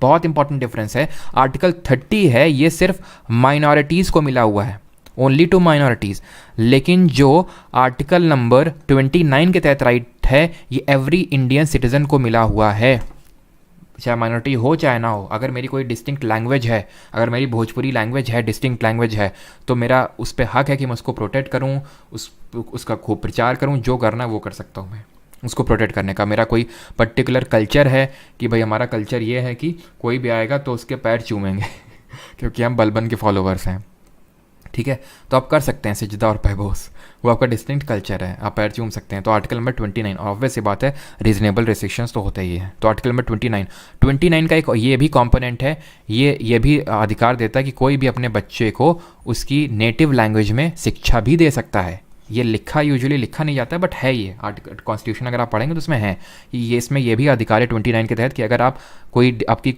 खुद की लैंग्वेज है उसमें आप अपने बच्चे को शिक्षा देना चाहते हैं, आप दे सकते हैं, ठीक है। And you have the right to educate your ward और child in your own language. 30 क्या बात करता है, right to establish and administer educational institutions, यानी आपको ये अधिकार है कि आप इस्टेब्लिश कर सकते हैं और एडमिनिस्टर कर सकते हैं किसी भी एजुकेशनल इंस्टीट्यूशन को, शिक्षण संस्थान को, जैसे फॉर एग्जाम्पल, और इसमें गवर्नमेंट यूजुअली एड भी करती है कि आपको कोई अपनी लैंग्वेज को प्रोटेक्ट करना, ये सिर्फ माइनॉरिटीज़ को मिला हुआ है कि आपने जैसे कि कोई इस्टेब्लिश किया और उसमें बाकियों की एंट्री आप प्रोहिबिट कर सकते हैं कि इसमें सिर्फ यही लोग पढ़ेंगे। तो इस तरह से समझिए कि जो माइनॉरिटीज़ हैं वो किसी एक अपनी, अब माइनॉरिटी हैं तो क्यों हैं, क्योंकि उनका कोई एक पर्टिकुलर कल्चर होगा एक तरह का जो नॉर्मल लोगों से अलग होगा, तो उसको प्रोटेक्ट करने के लिए वो एक एजुकेशनल इंस्टीट्यूशन इस्टेब्लिश कर सकते हैं, वहाँ पे उस लैंग्वेज में पढ़ाई हो सकती है, उस कल्चर को फॉलो किया जाएगा। ये सारी चीज़ें आर्टिकल 30 के तहत हो सकती हैं, ठीक है। 28 में क्या था, 28 में था कि कोई धार्मिक इंस्ट्रक्शन, ठीक है, रिलीजियस इंस्ट्रक्शन नहीं दिया जा सकता गवर्नमेंट एडेड स्कूल्स में।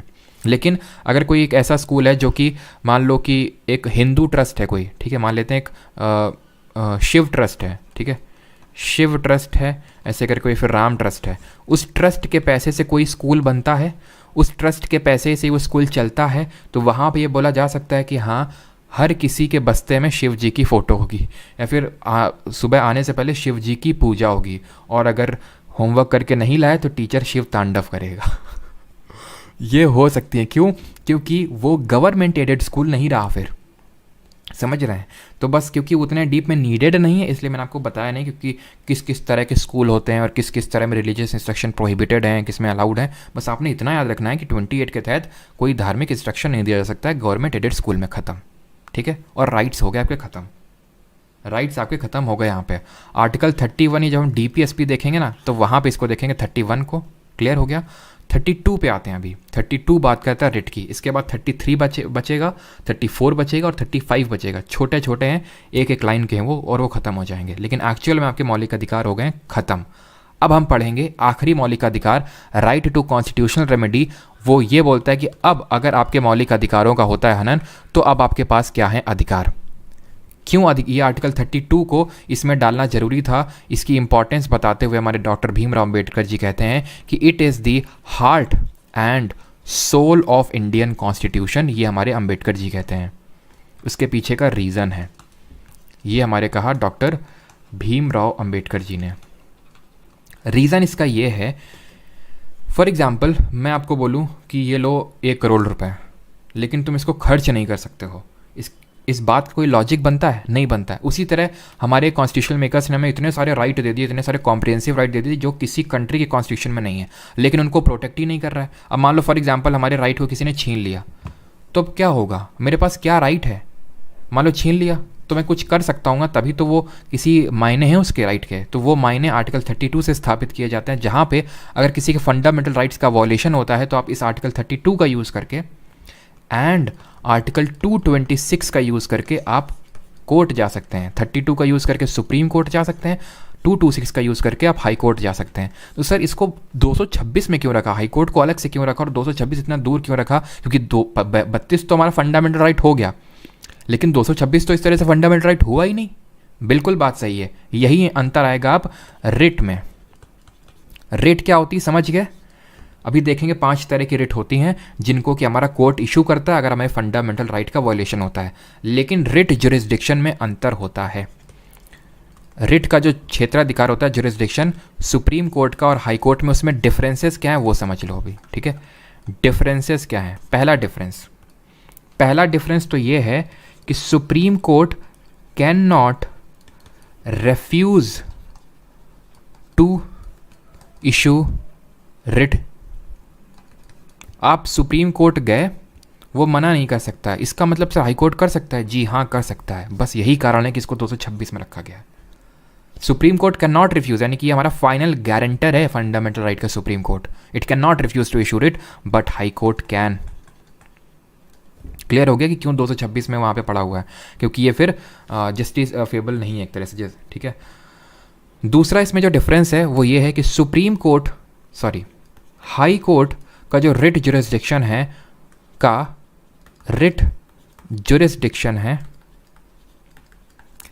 Is wider than supreme court का रिट जुरिस्डिक्शन। नोट्स जो बना रहे हो पूरा लिखिएगा, ठीक है? किस मामले में? सुप्रीम कोर्ट जो ना, यहाँ पर डब्बा बना रहा हूँ और ये यहाँ पे मैं अलग से लिख रहा हूँ कि supreme court can issue writs for fundamental rights only, but high court can issue writ for both fundamental right plus legal right, विधि अधिकार के लिए। नहीं कि अगर मेरे राइट टू प्रॉपर्टी का हनन हुआ तो मैं सुप्रीम कोर्ट के पास नहीं जा सकता हूँ फिर उस केस में डायरेक्टली आर्टिकल 32 का यूज़। फिर मैं ये नहीं बोल सकता कि नहीं ये तो मेरा राइट है, लेकिन मैं हाई कोर्ट जा सकता हूँ और वो रिट इशू कर सकता है, क्योंकि लीगल राइट के मैटर्स पे रिट इशू करने का पावर हाई कोर्ट के पास है। तो दोनों डिफरेंसेस आप समझ गए।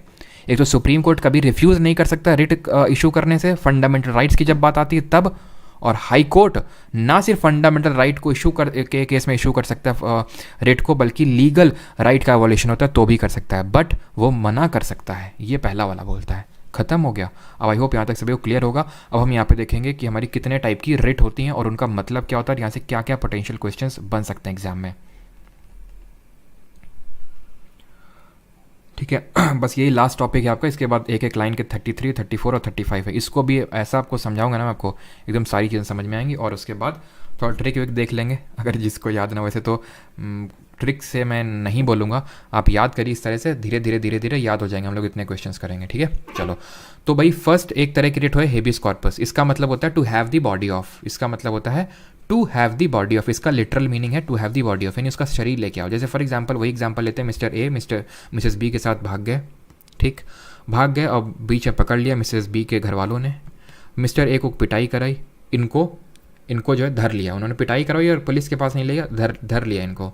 अब इनके दोस्त मिस्टर जो ए के जो मिस्टर दोस्त हैं मिस्टर एक्स, उनको पता चला कि यार मेरा दोस्त तो गायब हो गया, और उनको ये कानो कान खबर लग गई कि है कहाँ पे वो, और इसको किस तरह से किन लोगों ने बंदी बना के रखा है। उस केस में जाएंगे सुप्रीम कोर्ट जारी करेगा हेबियस कॉर्पस, और वो बोलेगा उनसे, पुलिस से बोलेगा कि उसका बॉडी सामने प्रस्तुत करो यहाँ पे, to have the body of. यानी कि जब किसी का अनलॉफुल डिटेंशन हो जाता है, यानी कि कानून के हिसाब से डिटेंशन नहीं होता है, तो उस केस में हेबियस कॉर्पस को इशू किया जाता है। इसका मतलब होता है to have the body of, इसको याद रखिएगा लिटरल मीनिंग को, to release a person who has been detained unlawfully whether in prison और इन प्राइवेट कस्टडी। मैंडमस की बात करते हैं। मैंडमस का मतलब होता है वी कमांड, यानी हम तुम्हें कमांड कर रहे हैं। ये कब कमांड दिया जाता है, जैसे फॉर एग्जाम्पल कोई गवर्नमेंट का आदमी है, वो काम नहीं कर रहा है, जो मैंडेटरी काम है, मैंडमस कहाँ से आया, मैंडेटरी से। तो मैंडेटरी काम को अगर कोई नहीं कर रहा है तो सुप्रीम कोर्ट या हाई कोर्ट बोल सकता है कि we command you to do that work. आप कोई डॉक्यूमेंट बनवाने गए और कोई डॉक्यूमेंट बना ही नहीं रहा है, जबकि उसको बनाना चाहिए कायदे से, उसका काम है वो, तो फिर उस केस में इशू की जा सकती है वी कमांड। ठीक। सर्श्योरी की अगर बात करें, अब देखो कुछ एक्सेप्शंस हैं। मैंडमस में क्या एक्सेप्शन हो सकता है कि अगर मान लो कि कोई प्राइवेट वर्क है, जैसे फॉर एग्जांपल मेरा काम है या फिर मेरा ड्यूटी है कि 11 AM पे क्लास लेना है, लेकिन मैंने फॉर एग्जांपल क्लास लेने से मना कर दिया, 7 PM में क्लास लेने से मना कर दिया, तो आप कोर्ट में नहीं जा सकते हैं कि इनको तो क्लास लेना चाहिए 11 बजे से, लेकिन ये तो क्लास ही नहीं ले रहे हैं, क्योंकि मैं प्राइवेट संस्था हूँ, एक तरह से बोल सकते हैं आप। ठीक है, ये रेट इशू वहाँ नहीं की जा सकती जहाँ पे वर्क मैंडेटरी नहीं है। ठीक है, तो उस केस में भी, लेकिन एक्सेप्शंस आपसे नहीं पूछता, वो यूपीएससी वगैरह एग्जाम में पूछ जाते हैं। बस आप लिटरल मीनिंग याद रखो कि इनका मतलब क्या होता है। Habeas corpus to have the body of, जब अनलॉफुल डिटेंशन होता है। मैंडमस मतलब मैंडेटरी काम को नहीं कर रहा है, वी कमांड। ठीक है, प्रोहिबिशन को पढ़ो, सर्श्योरी को बाद में आएंगे। प्रोहिबिशन का मतलब होता है टू फॉरबिड, किसी को मना करना कुछ काम करने से। जैसे कि इस केस में क्या होता है, जो हायर कोर्ट होता है, याद रखिए हायर कोर्ट, मैं हाई कोर्ट नहीं बोल रहा हूँ, हायर कोर्ट। जैसे कि फॉर एग्जांपल सुप्रीम कोर्ट है, ये लोअर कोर्ट को बोल सकता है, मान लेते हैं लोअर कोर्ट है इस केस में हाई कोर्ट, उसको बोल सकता है कि अपने क्षेत्र अधिकार में रहो, उछलो मत ज़्यादा। ठीक है, यानी कि उसको मना करता है कि अपने जुरिस्डिक्शन से बाहर मत निकलो। सर्श्योरी इसका बड़ा भाई होता है प्रोहिबिशन का, इसका मतलब होता है टू बी सर्टिफाइड ऑफ। इसमें होता है कि जैसे लोअर कोर्ट जो है इस केस में, चलिए मान लेते हैं, इस केस में हम एग्जाम्पल ले लेते हैं हायर कोर्ट, इस केस में मान लेते हैं हाई कोर्ट है, हायर कोर्ट मान लेते हैं इस केस में हाई कोर्ट, और नीचे का कोई डिस्ट्रिक्ट कोर्ट है। डिस्ट्रिक्ट कोर्ट अपने जुरिस्डिक्शन से बाहर निकल गया, इसको मतलब मान लेते हैं कि ये अधिकार नहीं कि फांसी की सज़ा दे सके, इसने फांसी की सज़ा दे डाली, तो उस केस में हायर कोर्ट बोलेगा, ये हाई कोर्ट भी हो सकता है, सुप्रीम कोर्ट भी हो सकता है, कोई भी, वो बोलेगा एक तो पहले क्वैश कर देगा उसके ऑर्डर को, ख़त्म, उसके ऑर्डर को समाप्त कर देगा कि जो तुमने दिया ना ऑर्डर, इसको हम पहले समाप्त करते हैं और ये जो केस तुम डील कर रहे थे उसको अपने अंडर में लाते हैं। यानी प्रोहिबिशन में क्या हुआ, प्रोहिबिशन में सिर्फ मना किया कि रुक जाओ वहीं पे। सर्श्योरी में क्या क्या कहा, सर्श्योरी में क्योंकि वो चला गया है, रुकने की अब बात ही नहीं आती, वो अपने जुरिस्डिक्शन को क्रॉस कर चुका है, तो पहली बात तो उस ऑर्डर जो दिए हैं उसने उसको ख़त्म करेगा, प्लस उस केस को अपने अंडर में ले लेगा। यानी कि सर्श्योरी बड़ा भाई है प्रोहिबिशन का। क्यों वारंटो आखिरी रेट है, क्यों क्यों क्यों बैठे हो तुम यहाँ पे, वॉट इज़ योर अथॉरिटी, यानी बाई वॉट अथॉरिटी ऑफ, इसका लिटरल मीनिंग है। क्या इसका लिटरल मीनिंग है, बाई वॉट अथॉरिटी ऑफ, यानी कि तुमको किसने दी अथॉरिटी यहाँ पे बैठने की। यानी कि जब कोई पर्सन कोई पब्लिक ऑफिस होल्ड करता है जिसके लिए वो एंटाइटल्ड नहीं है, तब ये क्यों वारंटो रेट जारी करते हैं हमारे कोर्ट की, क्यों बैठे हो, बाई वॉट अथॉरिटी ऑफ, क्यों। ठीक है, तो मैंडमस मैंडेटरी काम नहीं कर रहा है, क्यों मतलब क्यों यहाँ पे बैठे हो, यानी कि पब्लिक ऑफिस कोई होल्ड कर रहा है। प्रोहिबिशन प्रोहिबिट करना, मना करना, प्रोहिबिशन का बड़ा भाई certiorari to be certified of. Clear हो गया सबको, क्लियर है सभी को रेट। अब इनके भी एक्सेप्शंस हैं, एक्सेप्शंस पे हमें जाने की ज़रूरत नहीं है। जैसे कि जो हमारे क्यों वारंट, जैसे फॉर एग्जांपल बात करें प्रोहिबिशन, तो जो हमारी एडमिनिस्ट्रेटिव बॉडीज़ हैं उनके खिलाफ प्रोहिबिशन जारी वो नहीं की जा सकती। अब मैं तुम्हें एडमिनिस्ट्रेटिव बताऊंगा, फिर तुम बोलोगे एडमिनिस्ट्रेटिव क्या, फिर मैं तुम्हें बताऊंगा ये सारी चीज़ें होती हैं, तो पूछता ही नहीं तो फिर क्यों पढ़ना। क्लियर है। क्वाज़ाई जुडिशियल अथॉरिटी का मतलब पंकज सिंह ये होता है कि वो अथॉरिटी, जैसे फॉर एग्जांपल हमारा फाइनेंस कमीशन हो गया, क्वाज़ाई जुडिशियल है, यानी कि जो जुडिशियल नहीं है। जुडिशियल कौन होती है, Supreme court, high court, district court, ये जुडिशरी है। लेकिन कोई एक ऐसी संस्था जिसके पास जुडिशरी के कुछ पावर हैं, जैसे उसने किसी को पनिश कर दिया, दंड दे दिया, तो वो क्वाज़ाई जुडिशियल कहलाती है, यानी आधी अधूरी जुडिशियल। क्लियर है। और ये हिंदी में कहलाती हैं हेबियस कॉर्पस बंदी प्रत्यक्षीकरण, मैंडमस परमादेश रिट, प्रोहिबिशन प्रतिषेध रिट, रिट ऑफ सेशरी उत्प्रेषण, और क्यों वारंटो अधिकार परीक्षा। आप जरा ये बताइए रिट हमने किस कंट्री कॉन्स्टिट्यूशन से ली है। 3 में छोटे छोटे और आर्टिकल जो 33, 34, 35 है वो बताता हूँ, और उसके बाद क्वेश्चन करेंगे दबा के एकदम खटाखट खटाखट खटाखट। 33, 34 और 35।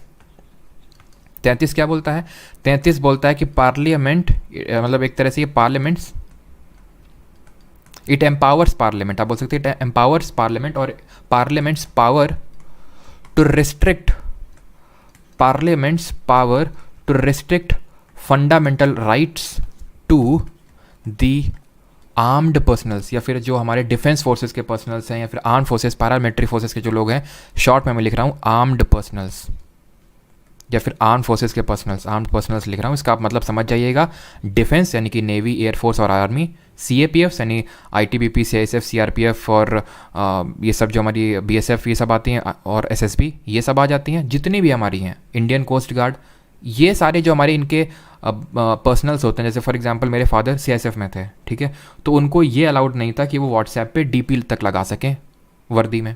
अब वो ये नहीं बोल सकते हैं उस केस में कि हमें आर्टिकल नंबर 19 के तहत हमें खुद को एक्सप्रेस करने का राइट है, ये हमारा फंडामेंटल राइट है। क्यों? क्योंकि आर्टिकल 33 के तहत पार्लियामेंट के पास, सिर्फ ये पार्लियामेंट के पास पावर है कि वो आर्म फोर्सेस के पर्सनल्स के लिए फंडामेंटल राइट्स को, मौलिक अधिकारों को रिस्ट्रिक्ट कर सकता है। तो इसीलिए you should have the respect towards those arm forces personal, because उनके काफ़ी सारे राइट्स रिस्ट्रिक्टेड होते हैं। जिनके यहाँ पे कोई होगा उन्हें पता है कि कितने दर्द और पीड़ा सह सह के। अब ऑफिसर लेवल पे तो चलो ठीक है, लेकिन जो नीचे लेवल पे होता है, क्योंकि मेरे फादर थे इस वजह से मुझे थोड़ा पता है, और काफ़ी चीज़ें नहीं पता थी। कि मैं जैसे कि एक आए थे, अब चलो शेयर करता हूँ आपके साथ, सब इंस्पेक्टर आए थे एक, ठीक है, उन्होंने मतलब मुझसे ये बोला कि आपके पापा ने आपको मतलब हम लोग के साथ क्या क्या होता है, आपको मतलब हम लोग घर में बताते ही नहीं है कभी हम लोग के साथ क्या क्या चीज़ें होती हैं, और आपके पापा मैंने कभी आपको साथ वो चीज़ शेयर नहीं की होगी, क्योंकि वो हम शेयर कर ही नहीं सकते, इतने ऐसी ऐसी चीज़ें हम लोग के साथ होती हैं। तो आप समझ सकते हैं अब क्या होता है, वो तो अब बस गेस की बात है, वो तो आर्म फोर्सेस के जो लोग हैं वही बता सकते हैं किस तरह से ट्रीट किया जाता है। खैर, तो ये चीज़ इसमें आर्टिकल 33 में, और वो रिस्ट्रिक्ट करने का पावर सिर्फ हमारे पार्लियामेंट के पास है। और इसमें इसका मतलब ये नहीं कि जिन जो बंदूकधारी होते हैं सिर्फ वो, यहाँ पे जो कुक होते हैं, माली होते हैं, उनके लिए भी लागू होता है पूरी तरह से, ठीक है। जैसे फॉर एग्जांपल अगर मैं बात बताऊँ तो वहाँ पे एक होता है स्पोर्ट्स पीरियड होता है फोर्सेज में। कई यूनिट्स में ऐसा हो रखा है कि स्पोर्ट्स पीरियड में वहाँ पे मीनियल टास्क करवाते हैं, जैसे यूनिट मेंटेनेंस का काम करवाते हैं, कि साफ़ सफाई करो यूनिट की, ये सब करवाते हैं, ठीक है, ये हालत है। खैर, आर्टिकल 34 की अगर बात करें तो ये बात करता है रिस्ट्रिक्शन ऑफ, ठीक है, restriction on fundamental rights during या फिर while martial law is in force, is in force, यानी कि जब मार्शियल लॉ लग रखा है उस समय पे आपके मौलिक अधिकार को कर दिया जाएगा रिस्ट्रिक्ट।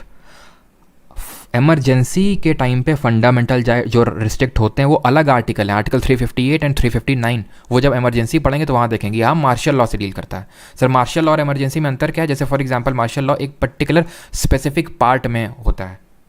अभी ये क्या है चीज़, मैं आपको समझाता हूँ। जैसे फॉर एग्जांपल मणिपुर में बहुत हिंसा हुई एक पर्टिकुलर, अब क्या नेशनल इमरजेंसी लगाएंगे क्या इस केस में? नहीं, मार्शियल लॉ लगा दिया जाएगा। इसमें आपकी आर्मी वार्मी पुलिस वलिस उनको ये पूरी पावर दे दी जाएगी कि तुम शूट एट साइट, देखते ही मार दो, ये तक ऑर्डर मिल जाते हैं, और आपको हम ट्रायल नहीं करेंगे आपके खिलाफ। यानी कि आपके फंडामेंटल राइट्स को, जनरल पब्लिक के फंडामेंटल राइट्स को रिस्ट्रिक्ट किया जा सकता है मार्शियल लॉ के दौरान, ताकि वहाँ पे पीस को रिस्टोर किया जा सके। तो मार्शियल लॉ एक सिर्फ पर्टिकुलर एरिया में आता है, नेशनल इमरजेंसी स्पेसिफाइड एरिया या फिर पूरे देश में लगती है, ठीक है। मार्शियल लॉ छोटे प्लेस में। 35 आखिरी हमारा, एंड ये आर्टिकल 12 से 35 याद करिए। तो 35वां बोलता है पावर, आखिरी राइट है हमारा, power to make laws, to give effect to fundamental rights is vested only in parliament। यानी कि अगर कोई भी लॉ बनाना है फंडामेंटल राइट से संबंधित, मौलिक अधिकार से संबंधित, तो वो सिर्फ देश की संसद कर सकती है, राज्य के विधानसभा विधान परिषद नहीं कर सकते हैं, स्टेट लेजिस्लेचर नहीं कर सकता है। क्यों? क्योंकि फंडामेंटल राइट एक तरह से देखें तो पूरे देश में उनमें कॉन्टिन्यूटी होनी चाहिए। तो उस कॉन्टिन्यूटी को मेंटेन करने के लिए ये सिर्फ ये आर्टिकल को ऐड किया गया और सिर्फ पावर पार्लियामेंट को दिया है कि अगर कोई भी लॉ बनाना है तो वो पार्लियामेंट ही बना सकती है उससे संबंधित, ठीक। अब एक आखिरी जो पॉइंट है वो देख लेते हैं, rights available to only to citizens. तो हमारे कुछ ऐसे मौलिक अधिकार हैं जो सिर्फ और सिर्फ, ट्रिक बता दें क्या पहले? ट्रिक यार छोटी सी है, देख लो। वैसे मैं ट्रिक बोलूँगा तो नहीं, कुछ हो सकता है आपको इससे राइट हो याद हो जाएंगे। तो ऐसे याद कर लो कि ई डाउट या फिर लॉ डाउट, ऐसे कर लो, ठीक है। ई डाउट से अच्छा है, ऐसे कर लो, लॉ क्रिएट्स डाउट। लॉ जो है डाउट क्रिएट करता है, किसके मन में? एक सामरूप करके लड़का है, उसके मन में लॉ जो है डाउट क्रिएट करता है, ठीक है। और ये हर ये बात से ये क्लियरली लिखा हुआ है, ये चीज़ क्लियरली हर जगह लिखी हुई है, ऐसे करके याद रख सकते हैं। क्या क्या है समझ लो। लॉ से हो गया आपका आर्टिकल 14 यानी equal protection of laws and equality before law, ठीक, यहाँ पे क्रिएट से कुछ नहीं है, ठीक है, ये आपको स्किप करना है। डी से है आपका डिस्क्रिमिनेशन नहीं हो सकता है आपके, मतलब वो हम लोगों ने आर्टिकल 15 में देखा था। ओ किसकी बात करता है, ओ बात करता है आर्टिकल नंबर 16 की। ओ से है आपका एक तरह से अपॉर्चुनिटी इन पब्लिक एम्प्लॉयमेंट होनी चाहिए सभी के लिए इक्वल। यू से अगर बात करें तो अनटचेबिलिटी की बात करता है 17, बी से कुछ नहीं, और टी से है टाइटल्स एबॉलिश्ड हैं, ठीक है। ये हो गया आपका लॉ क्रिएट्स डाउट। साम रूप हमने देख लिया, आर्टिकल नंबर 19 है, right to speech and expression. A से right to assemble peacefully without arms, right to form, यहाँ पे डबल ए होगा, ठीक है, राइट टू फॉर्म। एक सेकेंड, साम रूप नहीं होगा यार, सामरो था ना, ये तो ज़्यादा हो गया सामरो, ठीक है। Right to speech and expression, right to freedom of assemble peacefully without arms, right to form associations, right to freedom of movement, right to reside and settle in any part of India, right to occupation या फिर profession. Clearly में क्या है, clearly में है आपका article number 20 यानी कि कन्विक्शन फॉर ऑफेंसेस। एल है आपका right to liberty, life and liberty हो जाएगा इससे, लाइफ एंड लिबर्टी, जो कि किसकी बात करता है, सब कुछ आपको नोट्स में मिलेगा, ठीक है, तो आपको जो लोग हैं ग्रुप में, ठीक है, 20। और ई बात करता है किसकी, 21 ए यानी कि एजुकेशन की। ए किसकी बात करता है, ए आपकी बात करेगा अरेस्ट एंड डिटेंशन की, 22 अरेस्ट एंड डिटेंशन की बात करेगा, आर्टिकल नंबर 22। आर किसकी बात करता है, आर किसी की बात नहीं करता है, तो इसको शॉर्ट में छोटे तौर पर लिख सकते हैं आप। एल बात करता है आपका 23 और 24 की कलेक्टिवली, यानी कि किसी से फोर्स लेबर नहीं करवाया जा सकता और बच्चों से लेबर नहीं करवाया जा सकता, तो इसमें 23 और 24 दोनों आ जाएंगे आपके। तो 14 से लेकर 24 तक आप ऐसे याद रख सकते हैं, और बाकी की तो आसानी है आई थिंक, ठीक है। 25 क्या बात करता है, individual, 26 collective, 27 tax, 28 religious instruction, 29 और 30 कल्चरल एजुकेशन राइट हैं। अब आखिरी देख लेते हैं, उसके बाद बस क्वेश्चन की शुरुआत होगी अब, ठीक है। और आखिरी है हमारा rights available only to citizen. इसमें आपको एक मंत्र का जाप करना है। ये कौन सा मंत्र है, ये मंत्र है 15, 16, 19, 29, 30। ये वो आर्टिकल्स हैं जिनके तहत जो राइट्स मेंशन्ड हैं वो सिर्फ और सिर्फ सिटीजन्स को ही मिले हुए हैं, फॉरेनर्स को नहीं मिले हुए हैं। बाकी के जो हो गए जैसे 14, 17, 18, 20, 21, 22 ये सबको मिले हुए हैं, सिटीजन्स को भी और फॉरेनर्स को भी। तो अगर मैं आपसे एक क्वेश्चन पूछ लूँ अभी के अभी, बताओ राइट टू, मैं यहाँ पे लिख रहा हूँ एक, जल्दी से आंसर करिएगा इस क्वेश्चन का, राइट टू लाइफ, इनमें से कौन सा राइट जो है बोथ सिटीजन और फॉरेनर सबको मिला हुआ है, ठीक है, सबको मिला हुआ है। पहला है right to life and personal liberty, सबको मिला हुआ है, बोल रहा हूँ, ठीक है। राइट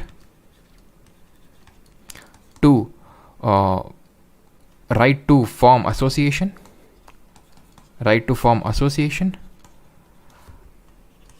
और prohibition of child labour in hazardous works, child labour. अब इसमें से बताइए ऑल को कौन सा मिला हुआ है। तो आपको कुछ नहीं करना है, जब भी इस तरह का क्वेश्चन आ जाए आगे आर्टिकल लिख लो। 21 ये क्या है, 19 है, याद करो 19 सब क्लॉज 3, ठीक है। और ये क्या है, चाइल्ड लेबर 24। मैंने आपको एक मंत्र दिया है 15, 16, 19, 29, 30, ये मिले हुए सिर्फ 15, 16, 19, 29, 30, 15, 16, 19, 29, 30, 19, यानी यही सिर्फ सिटीजन को मिला हुआ, 1 और 3 सबको मिला हुआ है, खत्म। तो अगर आपको ये मंत्र याद है 15, 16, 19, 29, 30 वाला, तो कोई भी आपसे राइट लिख के पूछ दे, उसके सामने उसका आर्टिकल लिखो और बस उससे मैचअप कर लो, खत्म, आप क्वेश्चन करो, खत्म हो गया आपका राइट पूरा चैप्टर, ठीक है। और ये टॉपिक नंबर यहाँ पे 2 लिखा हुआ है गलती से, टॉपिक नंबर हम लोग का ये 4 है। अब करिए जल्दी जल्दी से क्वेश्चन को अटेम्प्ट, खत्म हो गया। हिंदी में बताया करो, हिंदी में मैं कोशिश करता हूँ अंकित जाट, बाकी तो जो लोग होंगे ऐप में, अगर आप होंगे तो हिंदी में भी प्रॉपर नोट्स मिलते हैं, जो हिंदी के नोट्स मिलते हैं उसमें हिंदी ही प्योर रहता है, एक वर्ड आपको इंग्लिश का नहीं मिलता होगा, ठीक है। तो fundamental right are mention in which part of the constitution of India, part 3। जल्दी जल्दी करते हैं, एकदम टाइम नहीं लगाना है फिर, इसीलिए आराम से किए थे। विच पार्ट ऑफ कॉन्स्टिट्यूशन, और फिर आपको स्कोर भी बताना है, ध्यान रखना स्कोर भी बताना है, ऐसे नहीं कि बस कर रहे हैं, स्कोर कैलकुलेट करना कितने सही कितने गलत। Magna Carta, which part of the Indian constitution is known as Magna Carta, तो मैग्ना कार्टा ऑफ यूएसए से हमने बोरो किया फंडामेंटल राइट, पार्ट 3। पार्ट 2 में क्या है, सिटीजनशिप, नागरिकता। Under which article fundamental rights have been provided to citizen, कौन सा है, 112, 115, 12, 35, 222 से 235, 12 से 35, खत्म। Which article of constitution of India declare that laws inconsistent with part 3 before the commencement of the constitution of India 1950 are void. Bharat के संविधान का कौन सा अनुच्छेद घोषित करता है कि भारत के संविधान 1950 के प्रारंभ से पहले भाग 3 के साथ असंगत कानून शून्य है? जल्दी से बताइए आंसर क्या होगा। आंसर होगा आपका अरे आर्टिकल 13, ठीक है, चल क्यों नहीं रहा है, आर्टिकल 13, ठीक है। 17 किसकी बात करता है? अनटचेबिलिटी की। 19 आपके 6 राइट्स के बारे में बात करता है। ये बताइए 5th नंबर।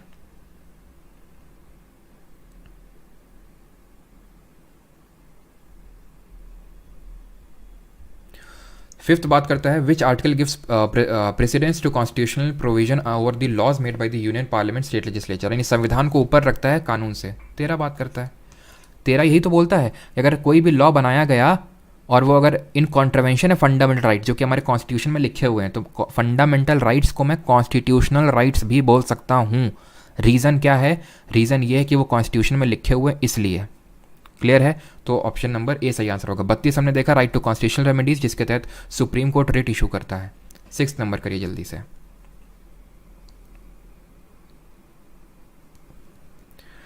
एंसिलरी राइट्स क्या हैं? एंसिलरी राइट्स देखो एक तरह से एंसिलरी राइट्स मैं बोल सकता हूँ जो एक तरह से प्रॉपर्टी से रिलेटेड है किसी तरह से, ठीक है, जो कि आपके फंडामेंटल राइट नहीं है नेचर में, बट जैसे मान लेते हैं कि कोई फॉर एग्जांपल मुझे राइट है कि किसी कानून ने मुझे अधिकार दिया, जैसे अगर किसी ने मेरे कंटेंट की चोरी करी, ठीक है, आप में से, तो उसके खिलाफ मैं केस कर सकता हूँ, तो वो एक फंडामेंटल राइट नहीं एंसिलरी राइट के तहत आएगा, ठीक है। चलो तो विच ये कौन सा होगा आपका? आर्टिकल 14 to 18 इक्वलिटी पूछा है ना, 14 से 18। 25 से 28 क्या था? Right to religion religious freedom. 19 से 22 क्या था? Right to freedom. और 23-24 right against exploitation. Which article of constitution of India provides equal protection of the law and equality before law? Article number 14। Equal protection of law कहाँ से लिया?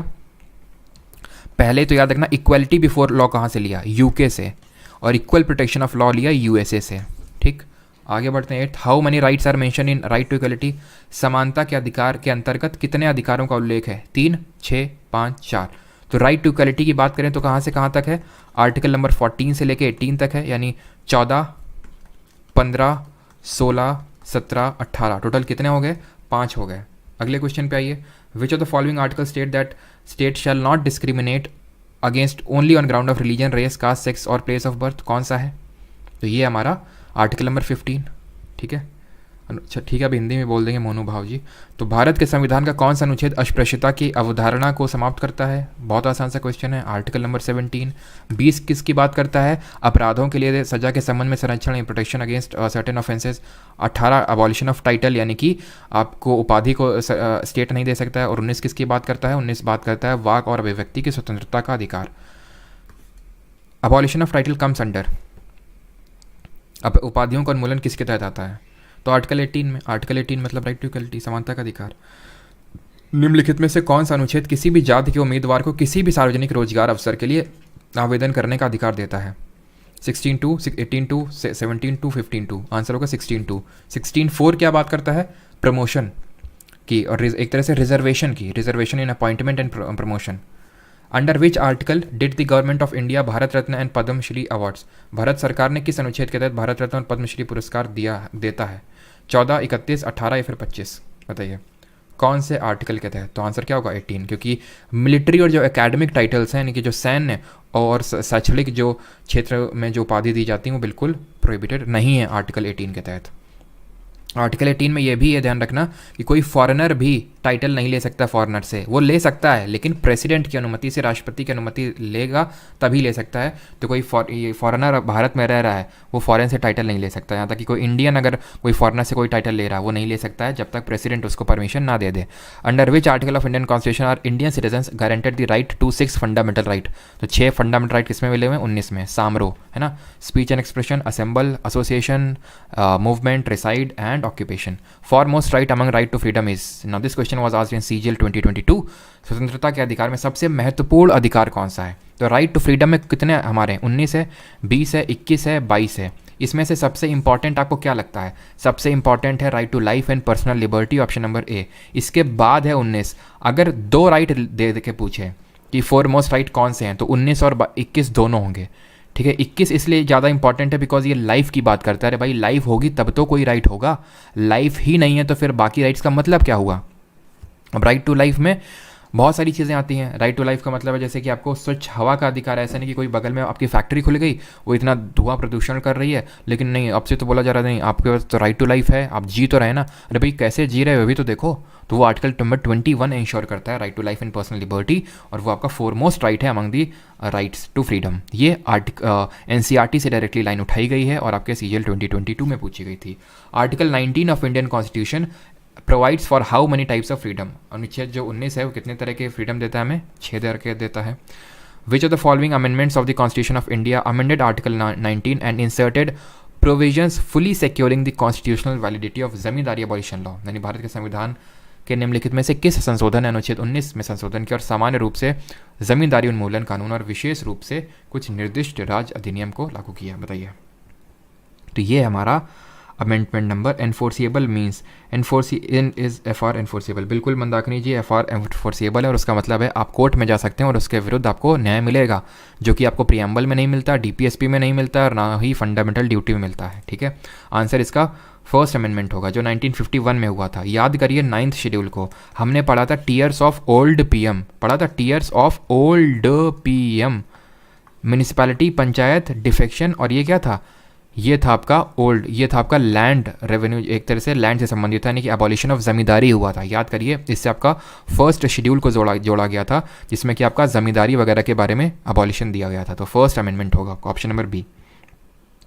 सर्शोरी repeat, मैं बाद में रिपीट कर दूंगा, डीपी अभी नहीं। ठीक है, या तो कोई क्वेश्चन आएगा तब। सर्शोरी का मतलब है कि हायर कोर्ट ने लोअर कोर्ट का कोई डिसीजन को क्वैश कर दिया और उस पर्टिकुलर केस को अपने तहत लाया। विच of the following articles of constitution of India makes provision for protection in respect of conviction for offences, यानी कि अपराधों के लिए दोष सिद्धि के संबंध में संरक्षण। आंसर क्या होगा? Article number 20।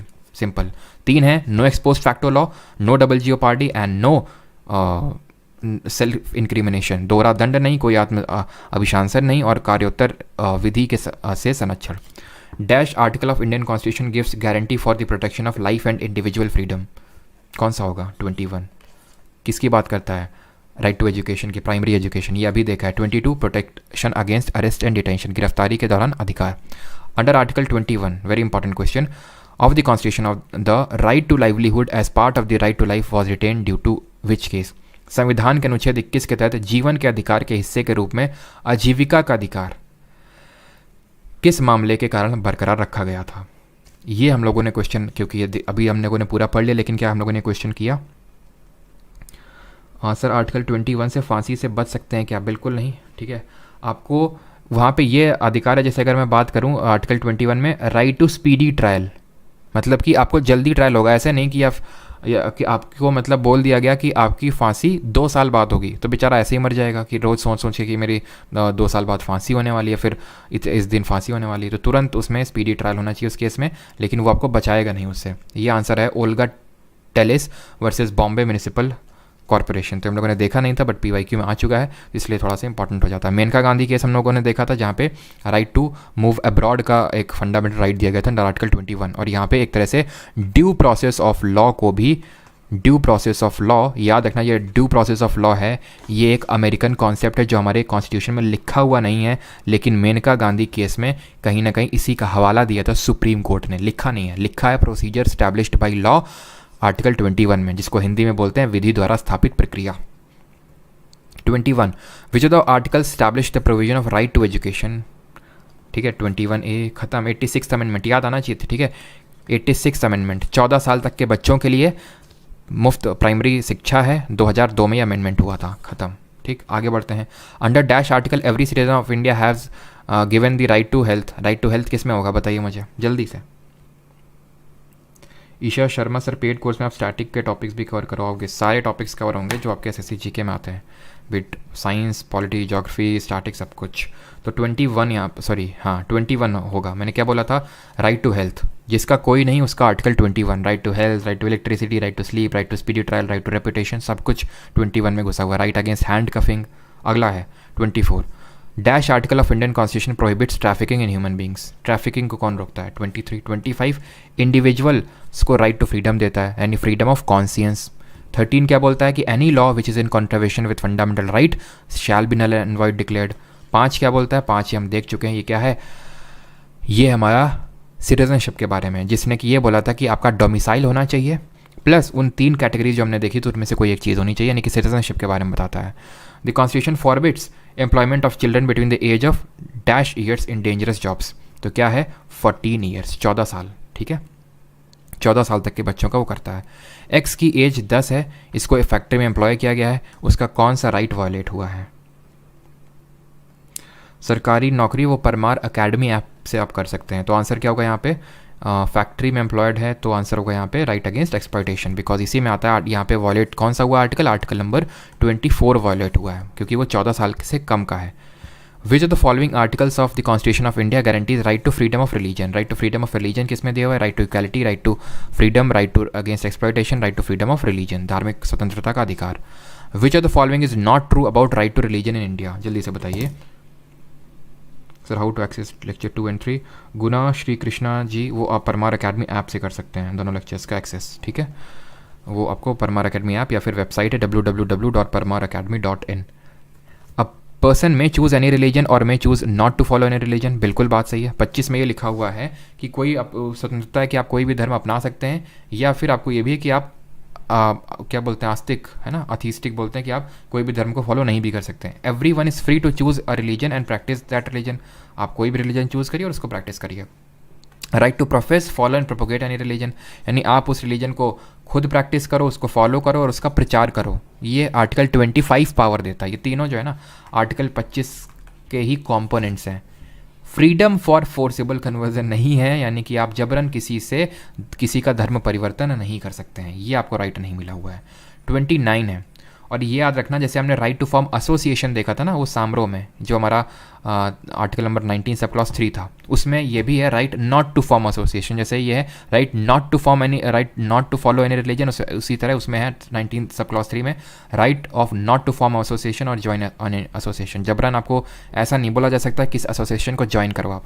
Which of the following rights deal with the protection of interest of minorities? तो माइनॉरिटीज़ से कौन डील करता है? राइट से एजुकेशनल एंड कल्चरल राइट्स, यानी कि सांस्कृतिक एवं शिक्षा के अधिकार। 2 राइट हैं 29-30, 29 वाला सबको मिला हुआ है, 30 वाला सिर्फ माइनॉरिटीज़ को मिला हुआ है। लेट मी टेल यू, अगर आपसे पूछ ले कि क्या माइनॉरिटीज़ वर्ड डिफाइंड है कॉन्स्टिट्यूशन में, तो नॉट डिफाइंड, नॉट डिफाइंड है। ये कहीं पे भी कॉन्स्टिट्यूशन में डिफाइंड नहीं है।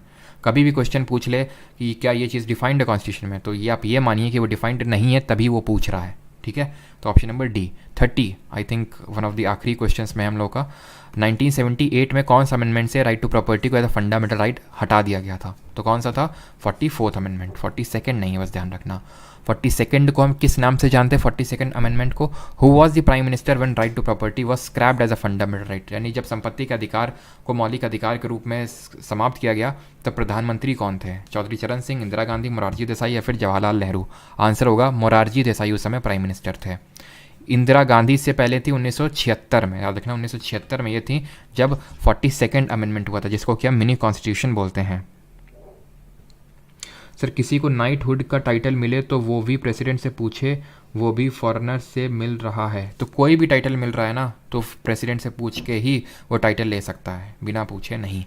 Which of the following articles of constitution of India provides constitutional remedies for the enforcement of fundamental right? तो कौन सी है? हमारा आर्टिकल नंबर 32, जो हमें राइट टू मतलब कॉन्स्टिट्यूशनल रेमेडीज़ देता है, जिसके तहत हम यूज़ करके सुप्रीम कोर्ट जा सकते हैं और सुप्रीम कोर्ट हमारी 5 तरह की रिट्स इशू कर सकता है। तो कितने टाइप्स की रिट? 5 तरह की writ. 34th, which special order of the court means arrested person should be presented before the court? कौन सा है? हेबिस कॉर्पस, मैंडमस, सेशुरी या फिर क्यो वारंटो? तो आंसर क्या होगा? इसका मतलब है क्या है? To have the body of, to have the body of. Mandamus क्या है? वी कमांड, ये बोलता है वी कमांड, हम आपको निर्देश देते हैं। सर्शरी का मतलब क्या है? To be certified of, C से सर्शरी और सी से to be certified of. Prohibition बोलता है वी प्रोहिबिट, और क्यो वारंटो है बाई वॉट अथॉरिटी ऑफ, किस अथॉरिटी से आप यहाँ पे बैठे हैं, by what authority of. Clear? अगले पे आते हैं 35th, which authorities decide how far the fundamental rights can apply to the members of arm forces? कौन सा अथॉरिटी है जो डिसाइड कर सकता है कि आर्म फोर्सेस के जो पर्सनल है उनमें फंडामेंटल राइट लागू होंगे या नहीं? आई थिंक ये लास्ट क्वेश्चन हम लोग का, और इसका आंसर होगा ऑप्शन नंबर, बताइए, A B C D। तो ये कौन डिसाइड करेगा? अभी मैंने बताया था, याद करिए आर्टिकल नंबर 33, कि पार्लियामेंट के पास पावर है कि ये रिस्ट्रिक्ट या एब्रोकेट कर सकते हैं, ख़त्म भी कर सकते हैं फंडामेंटल राइट को जो हमारे आर्म फोर्सेस के पर्सनल है उनके लिए। वॉट अथॉरिटी, बिल्कुल मेगा। 36, अच्छा एक दो और हैं भी। किसने बोला था भाई heart and soul of Indian constitution? सभी जानते हैं, अम्बेडकर जी ने बोला था। 33(7) if a fundamental right of a citizen of India is violated, he has to appeal in the Supreme Court only. He has to appeal in the district first. He has the choice of either approaching the Supreme Court or High Court. He has the appeal. He has to appeal in the High Court first. तो ये दोनों तो पहले आप eliminate कर सकते हो। क्यों? क्योंकि हमें आर्टिकल 32 पावर देता है कि आप डायरेक्टली सुप्रीम कोर्ट जा सकते हो। आंसर ये होगा, जा सकते हो सुप्रीम कोर्ट, लेकिन ओनली वर्ड गलत है। क्यों? क्योंकि आपके पास चॉइस है, या तो सुप्रीम कोर्ट चले जाओ या हाई कोर्ट चले जाओ। ऐसा नहीं कि आपको पहले डिस्ट्रिक्ट कोर्ट जाना पड़ेगा, फिर हाई कोर्ट, फिर सुप्रीम कोर्ट, डायरेक्ट आप अप्रोच करो। ठीक है। 38 as per constitution every person who is arrested and detained in custody shall be produced before the nearest magistrate within a period of dash hours of such arrest excluding the time necessary for the journey from the place of arrest to the court. तो क्या होगा answer? 24 घंटे के अंदर। अब इसके अगर आगे कोई क्वेश्चन हुआ तो आप होमवर्क का क्वेश्चन होगा आपका। ठीक है। ये 38, 39, 40 जितने भी क्वेश्चन हैं 42 तक अभी आपके होमवर्क के क्वेश्चन हैं। ठीक। पीपीटी मैं शेयर कर दूंगा आपके साथ। आई थिंक, मुझे तो नहीं लगता आप किसी को यहाँ पे क्वेश्चन गलत हुआ होगा। अब बताइए आपको कैसा लग रहा है। क्लास हो गई हम लोग की तकरीबन 1.5 घंटे की, बिकॉज हम लोगों ने 11 जितना बजा था 11:20 पे चालू किया था ना, 12:55 हो रखा है। लेकिन अब जो आप कॉन्फिडेंट फील, क्या है question? Sir martial law and AFSPA में क्या डिफरेंस है? आफ्सपा एक परमानेंट लॉ है, मार्शल लॉ एक तरह से बोल सकते हैं। आफ्सपा एक पावर देता है, arm forces special powers act है ये आर्म फोर्सेस पर्सनल्स को पावर देता है कि जब मार्शल लॉ फोर्स में होगा, आर.एन. वर्मा, जब मार्शल लॉ फोर्स में होगा तो आफ्सपा इन जनरल भी, जैसे फॉर एग्जांपल कश्मीर में आफ्सपा लागू है कुछ पार्ट्स में, नॉर्थ ईस्ट में कुछ राज्यों में आफ्सपा लागू है। दैट डजंट मीन कि वहाँ पे मार्शल लॉ लगा हुआ है, बट मार्शल लॉ के केस में एक्सट्रीम आपको पावर दी जा सकती है। जो हमारे आर्म फोर्सेस के पर्सनल्स हैं कि आप कुछ भी करो, आपको हम कोई आप एक तरह से मार्शल लॉ से फंडामेंटल राइट लोगों के रिस्ट्रिक्ट हो जाते हैं और कोई कार्रवाई नहीं होती हमारे आर्म फोर्सेस के पर्सनल्स के विरुद्ध। आफ्सपा में भी कुछ यही है, लेकिन ऐसा नहीं कि उसके लिए मिलिट्री लॉ ज़रूरी है। जैसे फॉर एग्जांपल कई सारे नागालैंड में क्या मिलिट्री रूल लगा हुआ है, मार्शल लॉ लगा हुआ है? नहीं, बट वहाँ पे आफ्सपा लागू है। यानी वहाँ पे हमारे आर्म फोर्सेस के जो पर्सनल्स उनके पास स्पेशल पावर है कि वो एक तरह से इंक्वायरी कर सकते हैं, बिना वारंट के सूट एट साइट कर सकते हैं, बट वो इन जनरल है। ऐसा नहीं कि वो मार्शल लॉ है तब है वो लॉ। ठीक है। कोर्स अर्जुन तिवारी पूरी कोशिश है कि 31 दिसंबर 2022 तक, बिकॉज आप देख रहे हैं कि किस स्पीड से हम लोग चल रहे हैं और कुछ छूट भी नहीं रहा और सारी चीज़ें कायदे से कर रहे हैं। परमार एसएससी सुपर चैट मतलब sir Mahatma Gandhi father of nation. Sir explain what is writ हैं, एक्सप्लेन व्हाट इज़ रिट। तो आप क्या कह रहे हो, मतलब फिर से मैं फंडामेंटल राइट ना चालू कर दें? भाई रिट होती हैं, एक स्पेशल पावर होती हैं या फिर एक्स्ट्रा पावर्स दी गई हमारी कोर्ट को, इसलिए दी गई हैं ताकि वो जनता के मौलिक अधिकारों को प्रोटेक्ट कर सकें। किससे? स्टेट से या फिर किसी इंडिविजुअल से उनके मौलिक अधिकारों को प्रोटेक्ट कर सकें। ये स्पेशल पावर दी गई हैं कोर्ट्स को थ्रू दी रिट, जो कि हमने बोरो किया है यूके से। Habeas corpus, mandamus, prohibition, certiorari, quo warranto, 5 तरह के रिट हैं जो हमारी कोर्ट्स इशू कर सकते हैं हमारे मौलिक अधिकारों को प्रोटेक्ट करने के लिए। सिंपल। अभी तक तो वही देख रहे थे हम। प्रीति शाह जी, और जो भी को कोर्स के रिगार्डिंग इन्फो चाहिए, नहीं होगा तो मैं डिस्क्रिप्शन में लिंक डाल दिया करूँगा। रोज़ रोज़ मुझे बताना पड़ता है। आप वीडियो जाके चेकआउट कर सकते हैं। कि वीडियो आप देखेंगे आपको मिलेगा, और वो वीडियो होगा किस नाम से, वीडियोज़ में पड़ा होगा, एंड दैट विल बी, किस नाम से होगा वीडियो, एक सेकेंड, वो वीडियो लेटेस्ट वीडियो होगा। लाइव में मत जाइएगा, वीडियो सेक्शन में जाइएगा, वहाँ होगा this video will end all your pain, इस तरह से। और लाइव सेक्शन में जाएंगे तो एक वीडियो मिलेगा all doubts regarding new upcoming lecture, उसमें आप जाके देख सकते हो। उसमें सारी चीज़ें क्लियरली बताई गई हैं। ठीक है। परमार अकेडमी ऐप से कोर्स में एनरोल कर सकते हो। जिन लोगों ने टेलीग्राम ज्वाइन नहीं किया कर लेंगे, वहीं पे ऐप के अंदर ही टेलीग्राम का लिंक होगा। Alright, thank you. संडे को टेस्ट सबके लिए नहीं है, जिन लोगों ने कर रखा है भाई, कुछ तो स्पेशल होना चाहिए ना उनके लिए, हैं। तो टेस्ट जो भी बैच में एनरोल्ड है स्टूडेंट, यार मुझे बार बार मतलब ये मत कहलाया करो, मैं फिर वही चीज़ बोल रहा हूँ कि ये बैच की क्लासेस हैं। मैं सिर्फ स्ट्रीम इनको यहाँ पे इसलिए कर देता हूँ ताकि अगर किसी को देखना है, जैसे अगर कोई मेंस का बंदा है, ठीक है, उसको नहीं सारी चीज़ें पढ़नी, लेकिन फंडामेंटल राइट उसको पढ़ना है कायदे से, तो उसने पढ़ लिया। कोर्स लेने की ज़रूरत नहीं है उसको, मैं फोर्स नहीं कर रहा हूँ। मैं बोल रहा हूँ अगर आपको ज़रूरत है तभी आप कोर्स में एनरोल करिए। PYQ सीरीज़ भी तो हम लोग की चल रही है 7 PM पे, उससे भी आपकी काफ़ी चीज़ें हो सकती हैं। अगर आपने सारी चीज़ें कर रखी हैं तो मैं तो आपको वही एडवाइस करूँगा। यहाँ पे क्या कि आपको नोट्स, ये रिकॉर्डिंग्स मिल जाएंगी, ये PPT मिल जाएगी, ये नोट्स मिल जाएंगे, और जो क्विजेज़ हुआ करेंगे वीकली बेसिस पे वो आपकी रहेंगी, ठीक है, ऑलराइट। और अगर कोई जो स्पेशल सेशन हम लोग रखेंगे टेलीग्राम पे तो वो आपका वहीं पे हो जाएगा, ठीक है। बाकी जिसको एनरोल करना है, परमार अकेडमी ऐप है, ठीक है, गूगल प्ले स्टोर से डाउनलोड कर सकते हैं। वहाँ पे आपको परमार्स जी के बैच दिखेगा, कोई कूपन ओपन कोड कुछ नहीं है, ठीक है। चलिए मिलते हैं कल, नहीं मिलेंगे, मंडे को मिलेंगे।